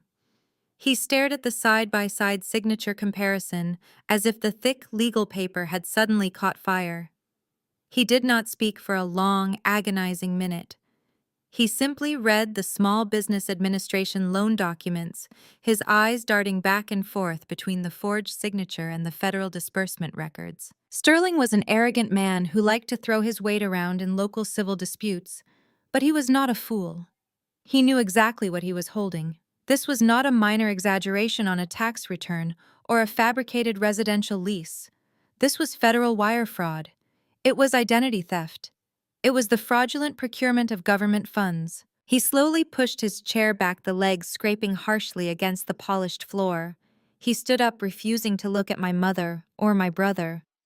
He began shoving his legal pads and files into his leather briefcase with a frantic, uncoordinated energy that completely destroyed his professional facade. "I cannot represent you," Sterling said, his voice entirely stripped of its previous booming confidence. He zipped his briefcase shut and took a large step away from the table, physically distancing himself from my family. "What do you mean you cannot represent us?" My mother gasped, her hands trembling as she clutched her silver cross necklace. "We paid your retainer. You are supposed to stop this eviction." "The retainer is void," Sterling snapped, finally looking at Brenda. His eyes were wide with genuine legal terror. "There is a crime-fraud exception to attorney-client privilege, Brenda. By bringing me into this mediation under false pretenses, while actively concealing a federal felony that is directly tied to the assets we are disputing, you have compromised my license to practice law. I am withdrawing as your counsel effective immediately. I will file the motion with the court within the hour. You do not need a real estate attorney. You need a federal criminal defense lawyer." Sterling turned on his heel and practically sprinted out of the glass-enclosed conference room, leaving the heavy door swinging in his wake. Lindsay watched the lawyer flee, her eyes wide with shock. She slowly reached across the smooth oak table and grabbed the federal loan application that Sterling had abandoned. She was not a legal expert, but she did not need a law degree to understand the bold federal eagle seal printed at the top of the page. She read the loan amount of $100,000. She traced her finger over my forged signature. She looked at the date printed on the disbursement record. It was the exact same month Trey had surprised her with a first-class trip to Paris and a new designer wardrobe for their wedding anniversary. Lindsay dropped the paper onto the table as if it were coated in acid. She turned her head slowly to look at her husband. Trey was staring at the floor. His face flushed a dark, sickly red, breathing heavily through his nose. "You forged her signature on a federal bank loan," Lindsay whispered, her voice shaking violently. "You stole the government's money, and you pretended you earned it. You made me brag to my parents about your business.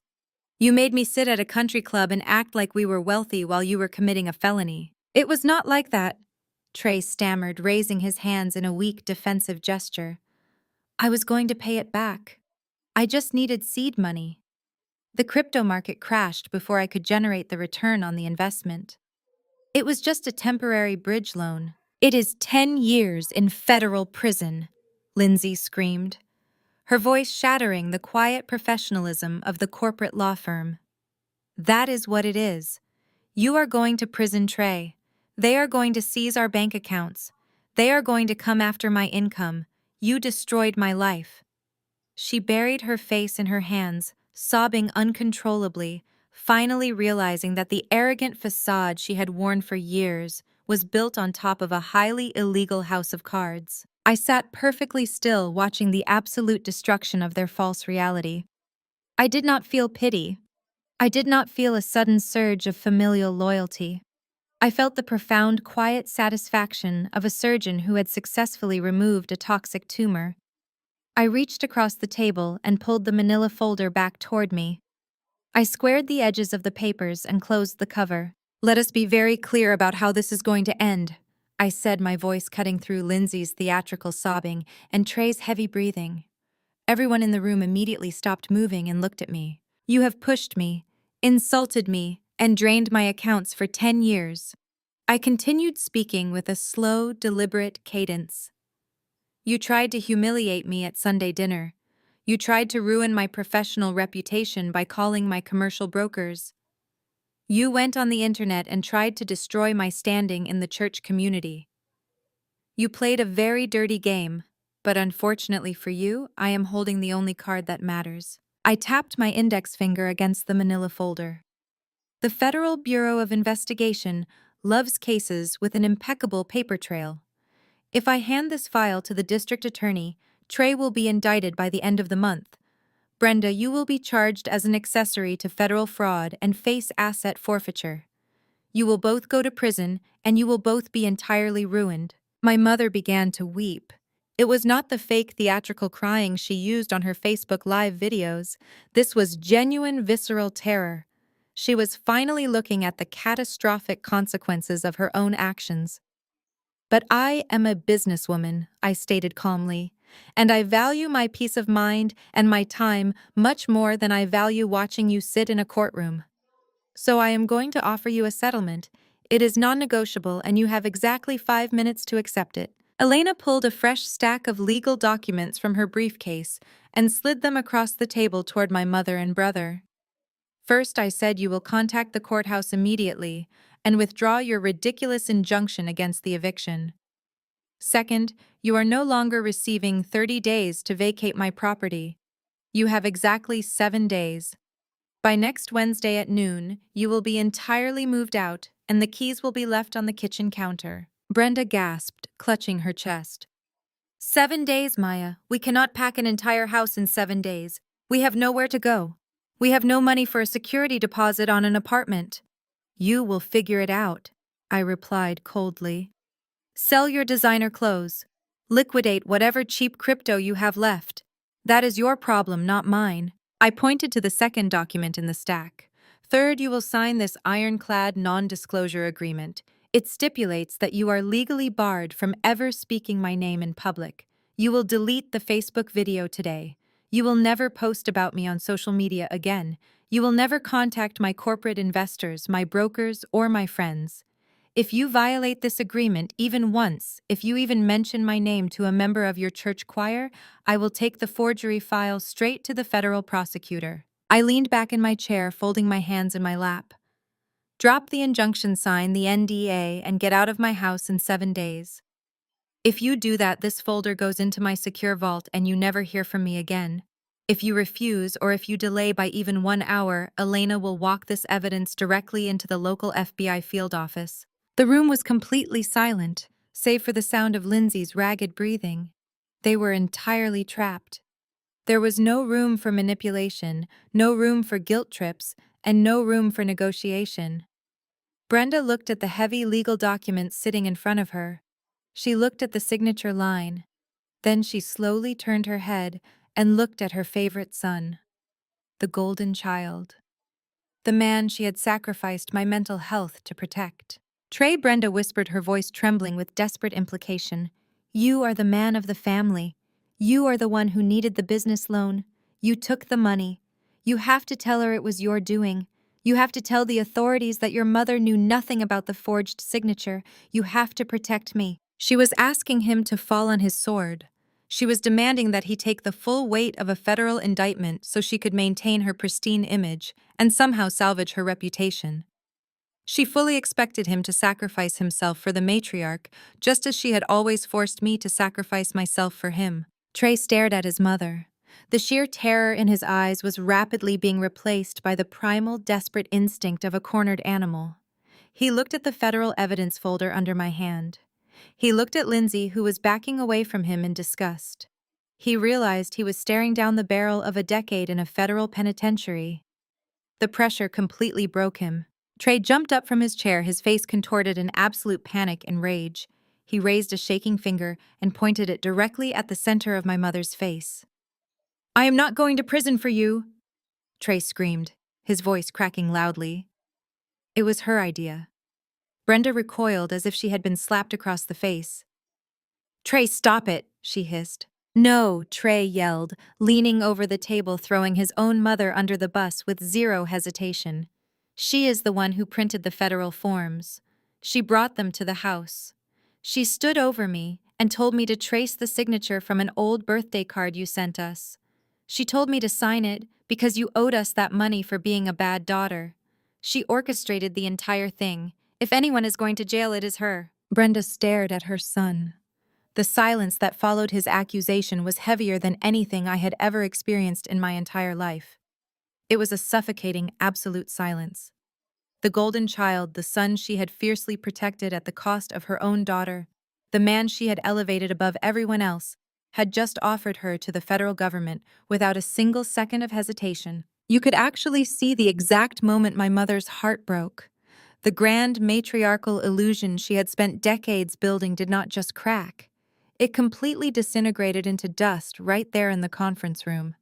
She looked at Trey not as a proud mother, but as a woman looking at a stranger who had just plunged a knife directly into her back. Lindsay stood up so fast that her heavy leather chair tipped backward and crashed loudly against the glass wall. She looked at her husband with an expression of pure, unadulterated revulsion. "You are pathetic," Lindsay whispered. Her voice was shaking, but not from sadness. It was vibrating with intense, white-hot rage. "You lied to me for 2 years. You forged federal documents to buy me anniversary presents so you could play the big successful provider.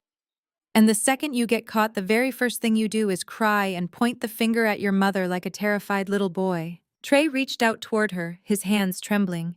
"Lindsay, please," he begged, his voice cracking. "I did it for us.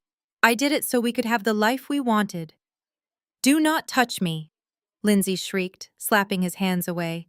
"You did not do this for me. You did it because you are a fraud. You have no money, you have no career, and you have absolutely no spine. I am not going to sit in a federal courtroom and watch my husband go to prison for bank fraud. I am done." She turned her back on him completely. She looked at the settlement documents resting on the table in front of my mother. "Sign the papers," Brenda Lindsay demanded coldly. "Sign the non-disclosure agreement and drop the injunction so Maya will bury this file. Because if you do not, I swear I will walk into the district attorney's office myself and testify against both of you just to secure my own immunity." Brenda did not argue. She did not cry to the pastor. She did not invoke the name of God or demand respect. She was entirely broken. With hands that shook so violently she could barely hold the pen, my mother signed her name on the dotted line. She signed away her right to speak my name. She signed away her right to the house. She signed her own total defeat. Trey grabbed the pen, next scribbling his signature with frantic desperation. Elena quietly collected the documents, checked the signatures, and slipped them into her briefcase.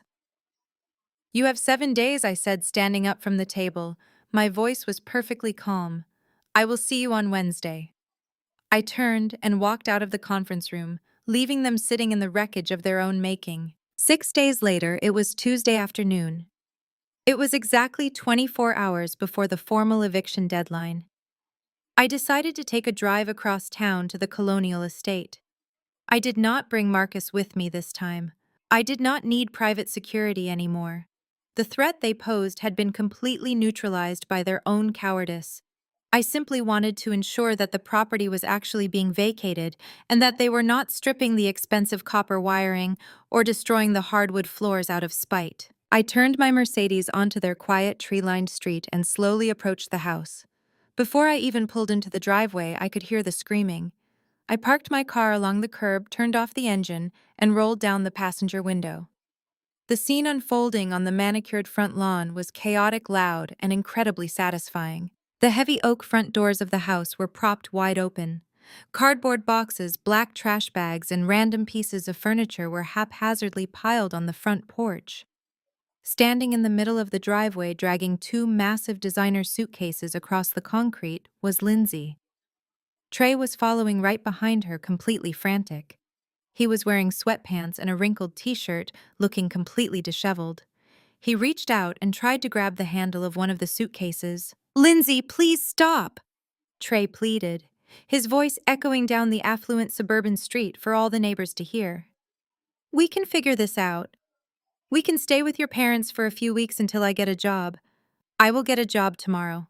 I promise." Lindsay yanked the suitcase out of his grip with so much force that Trey actually stumbled forward. Do not talk to me about getting a job, she screamed, her face flushed red with fury. You are 32 years old, and you have never worked a real day in your life. You are a professional parasite. My parents do not want you in their house. I do not want you in my life. I am contacting a divorce attorney the second I get to a hotel. A sleek black Uber SUV pulled up to the curb, stopping just a few feet away from my parked car. The driver popped the trunk. Trey looked absolutely devastated. He fell to his knees on the concrete driveway, a grown man sobbing uncontrollably in the middle of the afternoon. Lindsay, you are my wife. You promised for better or for worse. This is not worse, Trey Lindsay spat back, throwing her heavy bags into the trunk of the waiting vehicle. This is a criminal investigation waiting to happen. You are a broke, cowardly loser who sold out his own mother to save himself. You make me physically sick. Lindsay slammed the trunk shut. She turned around and looked up at the front porch. Brenda was standing in the open doorway. My mother looked entirely hollowed out. She was wearing an old robe, her hair unkempt, watching the destruction of her son's marriage with dead, empty eyes. Lindsay pointed a manicured finger directly at Brenda. And you! Lindsay yelled, making sure her voice carried all the way up the brick steps. You created this monster. You raised a weak, entitled little boy and funded his delusions because you wanted to pretend you were some high society matriarch. You lied to me just as much as he did. You dragged me into this miserable, broke family, and you deserve exactly what is happening to you right now. You deserve each other. Lindsay did not wait for a response. She opened the door of the Uber, climbed into the back seat, and slammed the door shut. The SUV pulled away from the curb, accelerating down the street and disappearing around the corner. Trey remained on his knees on the concrete for a long moment, watching the car drive away. He had lost his wife, his fake business, his luxury cars, and his home in a matter of days. He slowly pushed himself up from the ground, wiping his face with the back of his hand. He turned around and looked up at the front porch. He looked at the mother he had betrayed in the mediation room. Mom, Trey said, his voice weak and trembling. Mom, what are we going to do? Brenda stared down at him. The unconditional, suffocating love she had always showered upon him was completely gone. The golden child had tarnished himself beyond repair. She looked at him with an expression of profound disgust and absolute betrayal. She did not offer him a word of comfort. She did not tell him that everything was going to be all right. She simply turned her back on him and walked slowly into the house, disappearing into the shadows of the foyer. Trey stood alone in the driveway, entirely abandoned by the two women who had defined his entire adult life. He looked around at the boxes on the lawn, kicked a black trash bag in frustration, and slowly walked around the side of the house toward the backyard, unable to face the empty reality waiting inside. I sat in my car for a few minutes, letting the absolute silence settle over the property. The grand colonial house, once a fortress of expectations and emotional manipulation, now looked like exactly what it was: a beautiful empty shell. I opened my car door and stepped out onto the pavement. The warm afternoon breeze rustled the leaves of the old oak trees lining the street. I smoothed down the front of my tailored blazer and walked up the long driveway. I walked past the scattered boxes, past the discarded trash bags, and stepped up the brick stairs to the front porch. The heavy wooden front door was still wide open.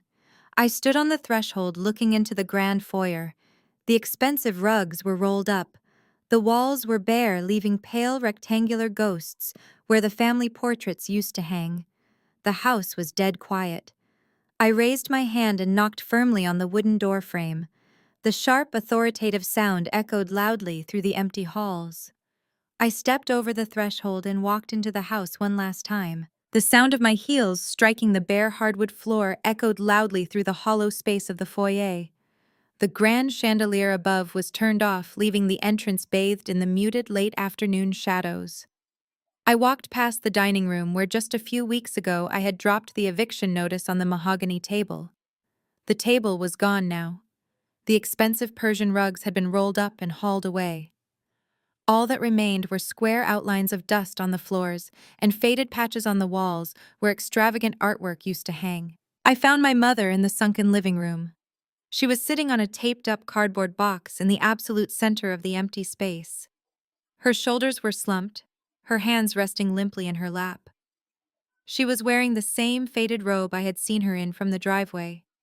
Without her expensive makeup, her tailored church suits, and her carefully styled hair, she did not look like the intimidating matriarch who had controlled my life for 35 years. She just looked like a very tired, very broken, older woman. She heard my footsteps and slowly lifted her head. Her eyes were red and swollen. For a long moment, we simply looked at each other across the expanse of the empty room. There was no audience here. There were no church members to perform for, no relatives to manipulate, and no golden child to protect. It was just the two of us stripped down to the absolute truth of our relationship. Maya, she whispered, her voice hoarse and fragile. It cracked in the quiet room. You came back. I stopped a few feet away from her, clasping my hands loosely in front of me. I am just here to verify the condition of the property before the final walkthrough tomorrow, I said. My voice was calm and entirely professional. I wanted to make sure you were not leaving any heavy trash behind that my property manager would have to charge you for. My mother let out a small, broken sob. She slowly pushed herself up from the cardboard box and took a hesitant step toward me. She looked up into my face, searching my eyes for any trace of the desperate, eager-to-please daughter she had commanded for decades. She found absolutely nothing. Please, Maya. She begged, tears spilling over her eyelashes and tracking down her cheeks. Please do not do this to me. Do not look at me with those cold eyes. I am still your mother. I gave you life. I carried you. I am so deeply sorry for everything that happened. I am sorry about the house. I am sorry about the bank loan. Trey manipulated me. He told me it was just a simple form, that it was perfectly legal. I did not understand what I was signing. You know I would never intentionally steal from you. I watched her effortlessly pivot the blame back onto the son she had just destroyed. It was a fascinating display of survival instinct. Even now, standing in the ruins of her life, she was incapable of taking true accountability. You understood exactly what you were doing, Brenda, I replied, my tone flat and unyielding. You knew the money was mine. You knew the house was mine. You simply believed that my assets were your divine right. You believed that because I am your daughter, my only purpose on this earth was to fund your delusions of grandeur. Brenda shook her head frantically, reaching out and gently grasping my forearm. I did not pull away. I just looked down at her hand, feeling absolutely no emotional connection to the physical contact. That is not true, Brenda cried, her voice rising in pitch as she tried to deploy her oldest, most reliable weapon. She tried to use my own success against me. Maya, look at you. Look at the incredible, powerful woman you have become. You are a millionaire. You are respected. You own buildings. I raised you to be this way. I was hard on you because I knew you were capable of greatness. I knew Trey was weak. I knew he needed help, but you were always my strong, independent girl. You were the one who always saved the family. You were the rock. I pushed you away so you would learn how to stand on your own 2 feet, and you did. You proved me right. You are so strong, Maya. Please use that strength to forgive your mother. Do not leave me out on the street. I have nothing left. It was the ultimate manipulation. She was trying to reframe a lifetime of emotional neglect and financial abuse as some sort of brilliant parenting strategy. She wanted me to believe that my trauma was actually a gift she had bestowed upon me. I slowly reached over and removed her hand from my arm, letting her arm drop back to her side. I am successful despite you, Brenda, not because of you, I said. The quiet authority in my voice forced her to take a step back. I built my wealth while you ignored me. I built my business while you poured every ounce of your love, attention, and stolen money into a son who just threw you to the federal authorities to save his own skin. I paused, letting the heavy reality of my words settle over her. I looked around the empty living room, then back into her tear-filled eyes. I delivered the absolute truth she had spent her entire life running from. You did not want a daughter, I told her, enunciating every single word with crystal clarity. You wanted a sponsor. You wanted a silent bank account that never required love or validation. You chose your favorite child, and I chose myself. We both got exactly what we wanted. Brenda gasped, covering her mouth with her hand. She squeezed her eyes shut, finally realizing that the bridge was completely burned. There was no guilt left to mine. There was no duty left to exploit. The daughter she had marginalized was standing in front of her as a landlord, an adversary, and a victor. I reached into my designer handbag and pulled out a small metallic object attached to a plain black plastic tag. It jingled softly in the quiet room. I held out my hand. Brenda opened her eyes and looked down at my palm. Sitting there was a single brass key. "What is that?" she asked, her voice shaking violently. "I am not going to let you sleep on the sidewalk, Brenda," I said, my voice completely devoid of warmth.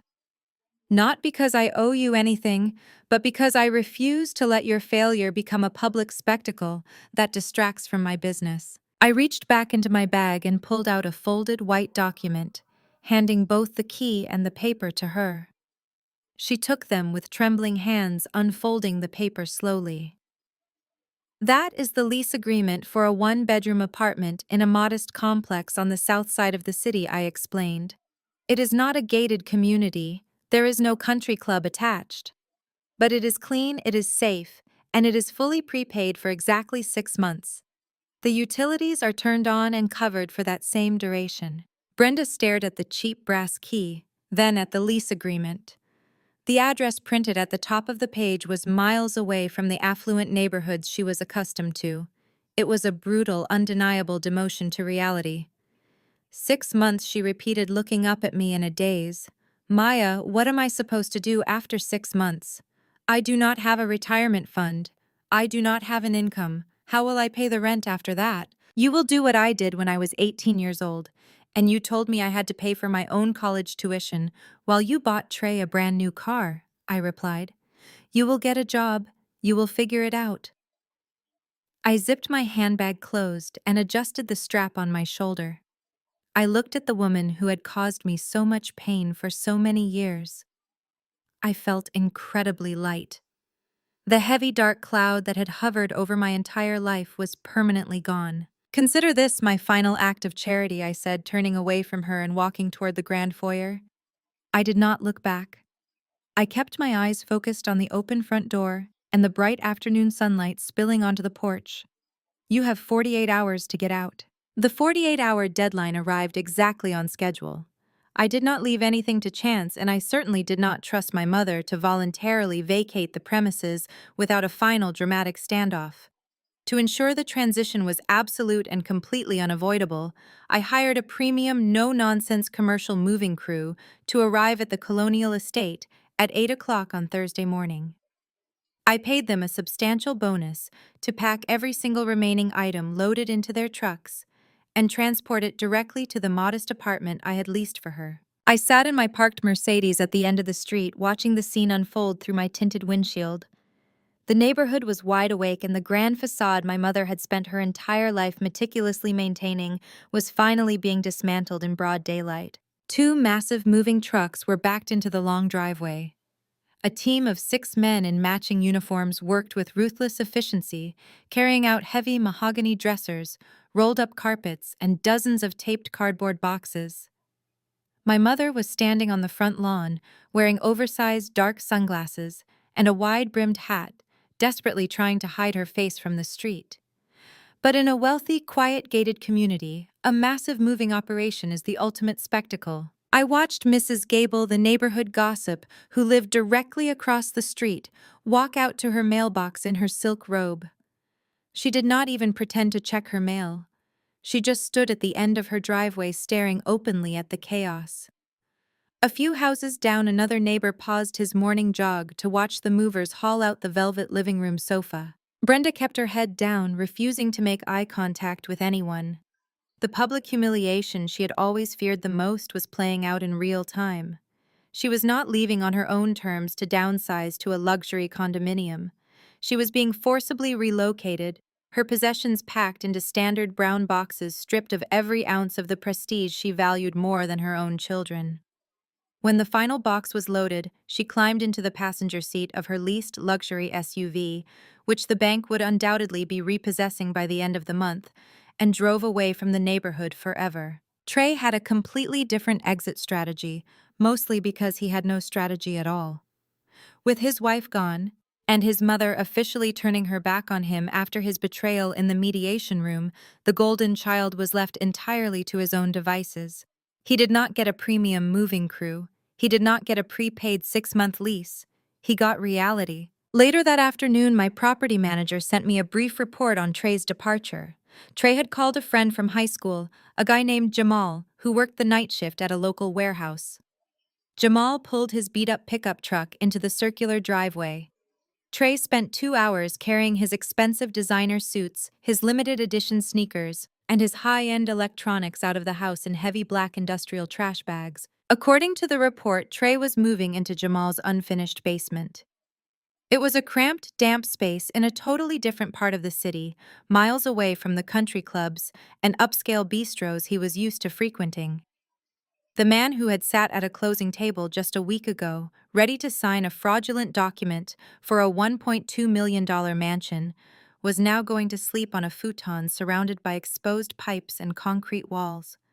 The sheer velocity of his downfall was staggering, but it was entirely self-inflicted. By 3 o'clock in the afternoon, the property was completely clear. I drove up the driveway and parked right by the front steps. I met my trusted locksmith, a professional I used for all my commercial real estate acquisitions, at the front door. "I want everything replaced," I told him, gesturing to the heavy brass hardware on the front doors. Every exterior door, the garage access panel, the side gates, and the sliding glass doors in the back. "I want top-tier smart locks with rotating digital keypads, and I want the master codes synced directly to my private phone." The locksmith nodded and immediately got to work. I walked through the empty house while he changed the hardware. The silence inside the colonial estate was different now. It was no longer heavy with tension or suffocating with unspoken expectations. It was just the echo of a vacant building. The ghosts of Sunday dinners, the fake laughter, the subtle insults, and the constant demands for money had all been swept out the door along with the furniture. While the locksmith finished his work, my real estate agent arrived. She was a top producer in the Atlanta luxury market, dressed in a sharp beige suit and carrying a digital tablet. She walked through the rooms with an appreciative eye, noting the high ceilings, the custom crown molding, and the immaculate condition of the hardwood floors. "This is a beautiful property, Maya," she said, tapping notes into her tablet. "The market in this specific zip code is incredibly hot right now. We can list this for top dollar. I will have my staging company come in on Monday to set up modern furniture, and we can host an exclusive open house by next weekend. We should have multiple cash offers within a week." "List it," I said smoothly. I do not want to hold on to it a day longer than necessary. As the sun began to set, I stood on the front porch and watched the locksmith program the final keypad. He handed me the master control fob. I typed in a new randomly generated security code. The deadbolt slid into place with a heavy, satisfying mechanical click. I armed the new perimeter alarm system, watching the small light on the panel turn a solid glowing red. That red light represented the ultimate boundary. I was physically and metaphorically locking my toxic family out of my life for good. They could no longer walk through my doors, they could no longer access my bank accounts, and thanks to the non-disclosure agreement, they could no longer even speak my name in public. I had reclaimed my territory. I drove back to my downtown penthouse, feeling a profound sense of closure. The war was over, and the battlefield was completely silent. I took a long, hot shower, changed into comfortable silk pajamas, and poured myself a generous glass of expensive red wine. I walked out onto my private balcony, feeling the cool evening breeze against my face as I looked out over the glittering lights of the Atlanta skyline. I had survived them. I had paid my dues, carried their burdens, and finally cut the ropes that were dragging me under. I was 35 years old, completely independent, and the sole architect of my own future. I walked back into my kitchen to set my wine glass on the marble island. As I set the glass down, my personal cell phone vibrated softly against the stone counter. The screen lit up, displaying a new text message. I picked up the phone. The message was from an unknown unsaved number. I tapped the screen to open the notification. The text read, "Maya, it is Trey. Please do not ignore this. My phone got shut off this morning, so I am using a burner phone from the gas station. Jamal is charging me rent for the basement and I'm completely broke. I have a job interview tomorrow morning at a car dealership, but my tank is completely empty. I just need $20 for gas. Just $20 so I can get to the interview. Please, Maya, I am begging you. I stared at the glowing text message for a long time.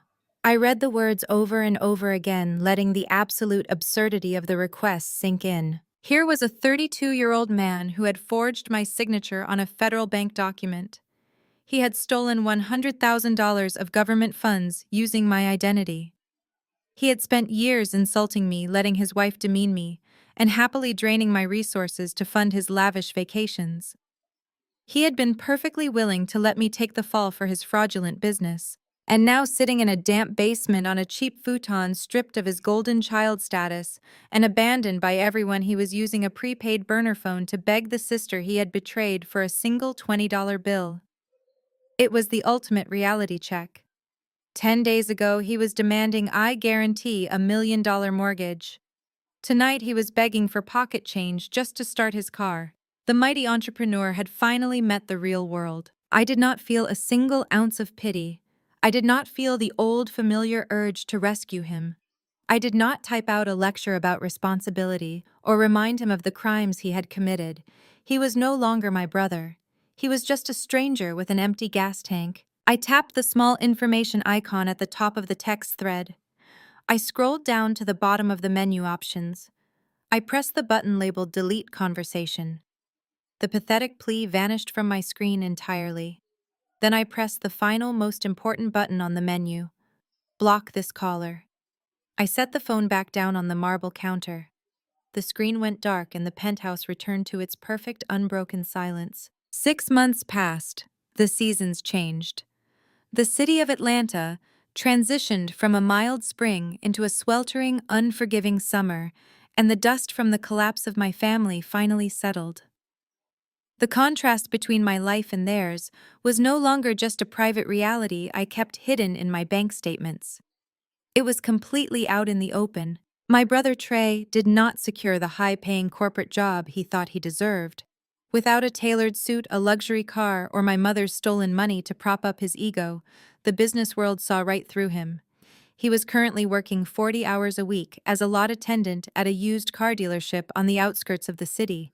He spent his days in the blistering Georgia heat, washing sedans, moving inventory, and wearing a cheap polyester uniform. The money he made barely covered the rent he paid to sleep in his friend's unfinished basement. Whatever was left over went directly toward the mounting legal fees from his aggressively contested divorce. Lindsay had hired a ruthless attorney who was determined to squeeze blood from a stone, and Trey was learning the hard way that the justice system does not care about your golden child status. My mother Brenda faced an equally harsh awakening. The 6-month prepaid lease I had provided for her expired. With no savings and no real-world skills, she had been forced to downsize yet again into a much smaller, subsidized apartment.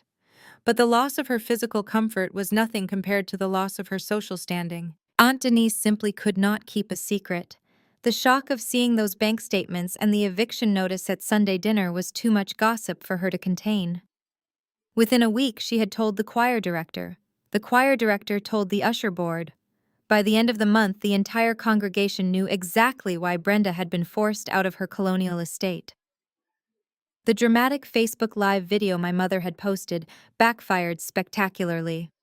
The church community, realizing they had been manipulated into praying for a woman who was actively stealing from her own daughter, quietly but firmly distanced themselves.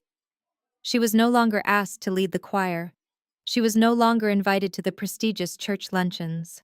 She sat alone in her small apartment, entirely isolated by the very pride that had driven her to ruin. I did not feel sorry for them. I did not check on them. I simply lived my life. It was a Friday evening, and my downtown penthouse was filled with the rich, warm sounds of genuine laughter. The air smelled of roasted garlic, fresh herbs, and expensive wine. I was hosting a dinner party, but the people sitting around my massive dining table were not bound to me by blood or obligation. They were my chosen family. Malik, my acquisitions director, was sitting at the end of the table, telling a hilarious story about a difficult commercial broker we had dealt with earlier that week. Elena, my brilliant corporate attorney, was laughing so hard she had to put her crystal wine glass down. Seated next to me was David. We had been dating for 4 months. He was a structural engineer who built hospitals, a man who possessed his own wealth, his own ambition, and a deep, unwavering respect for mine. He did not look at me and see an ATM. He looked at me and saw an equal. David reached over, poured a splash of Cabernet into my glass, and smiled warmly. "You threw a beautiful party, Maya," he said, his voice low and comforting over the background jazz music. I looked around the room.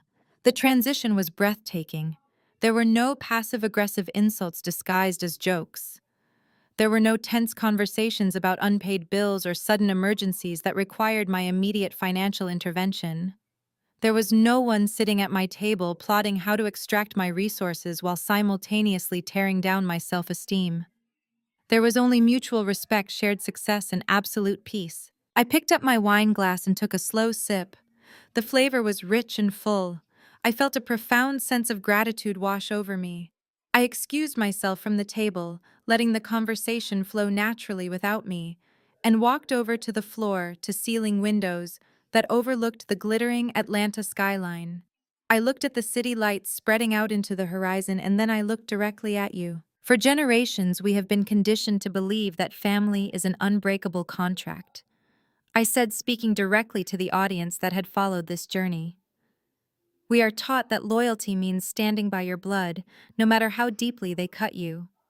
And as Black women, that expectation is multiplied by 1,000.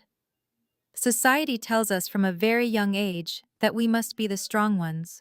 We are expected to be the mules of our families, carrying the generational trauma, the financial burdens, and the emotional weight of everyone around us.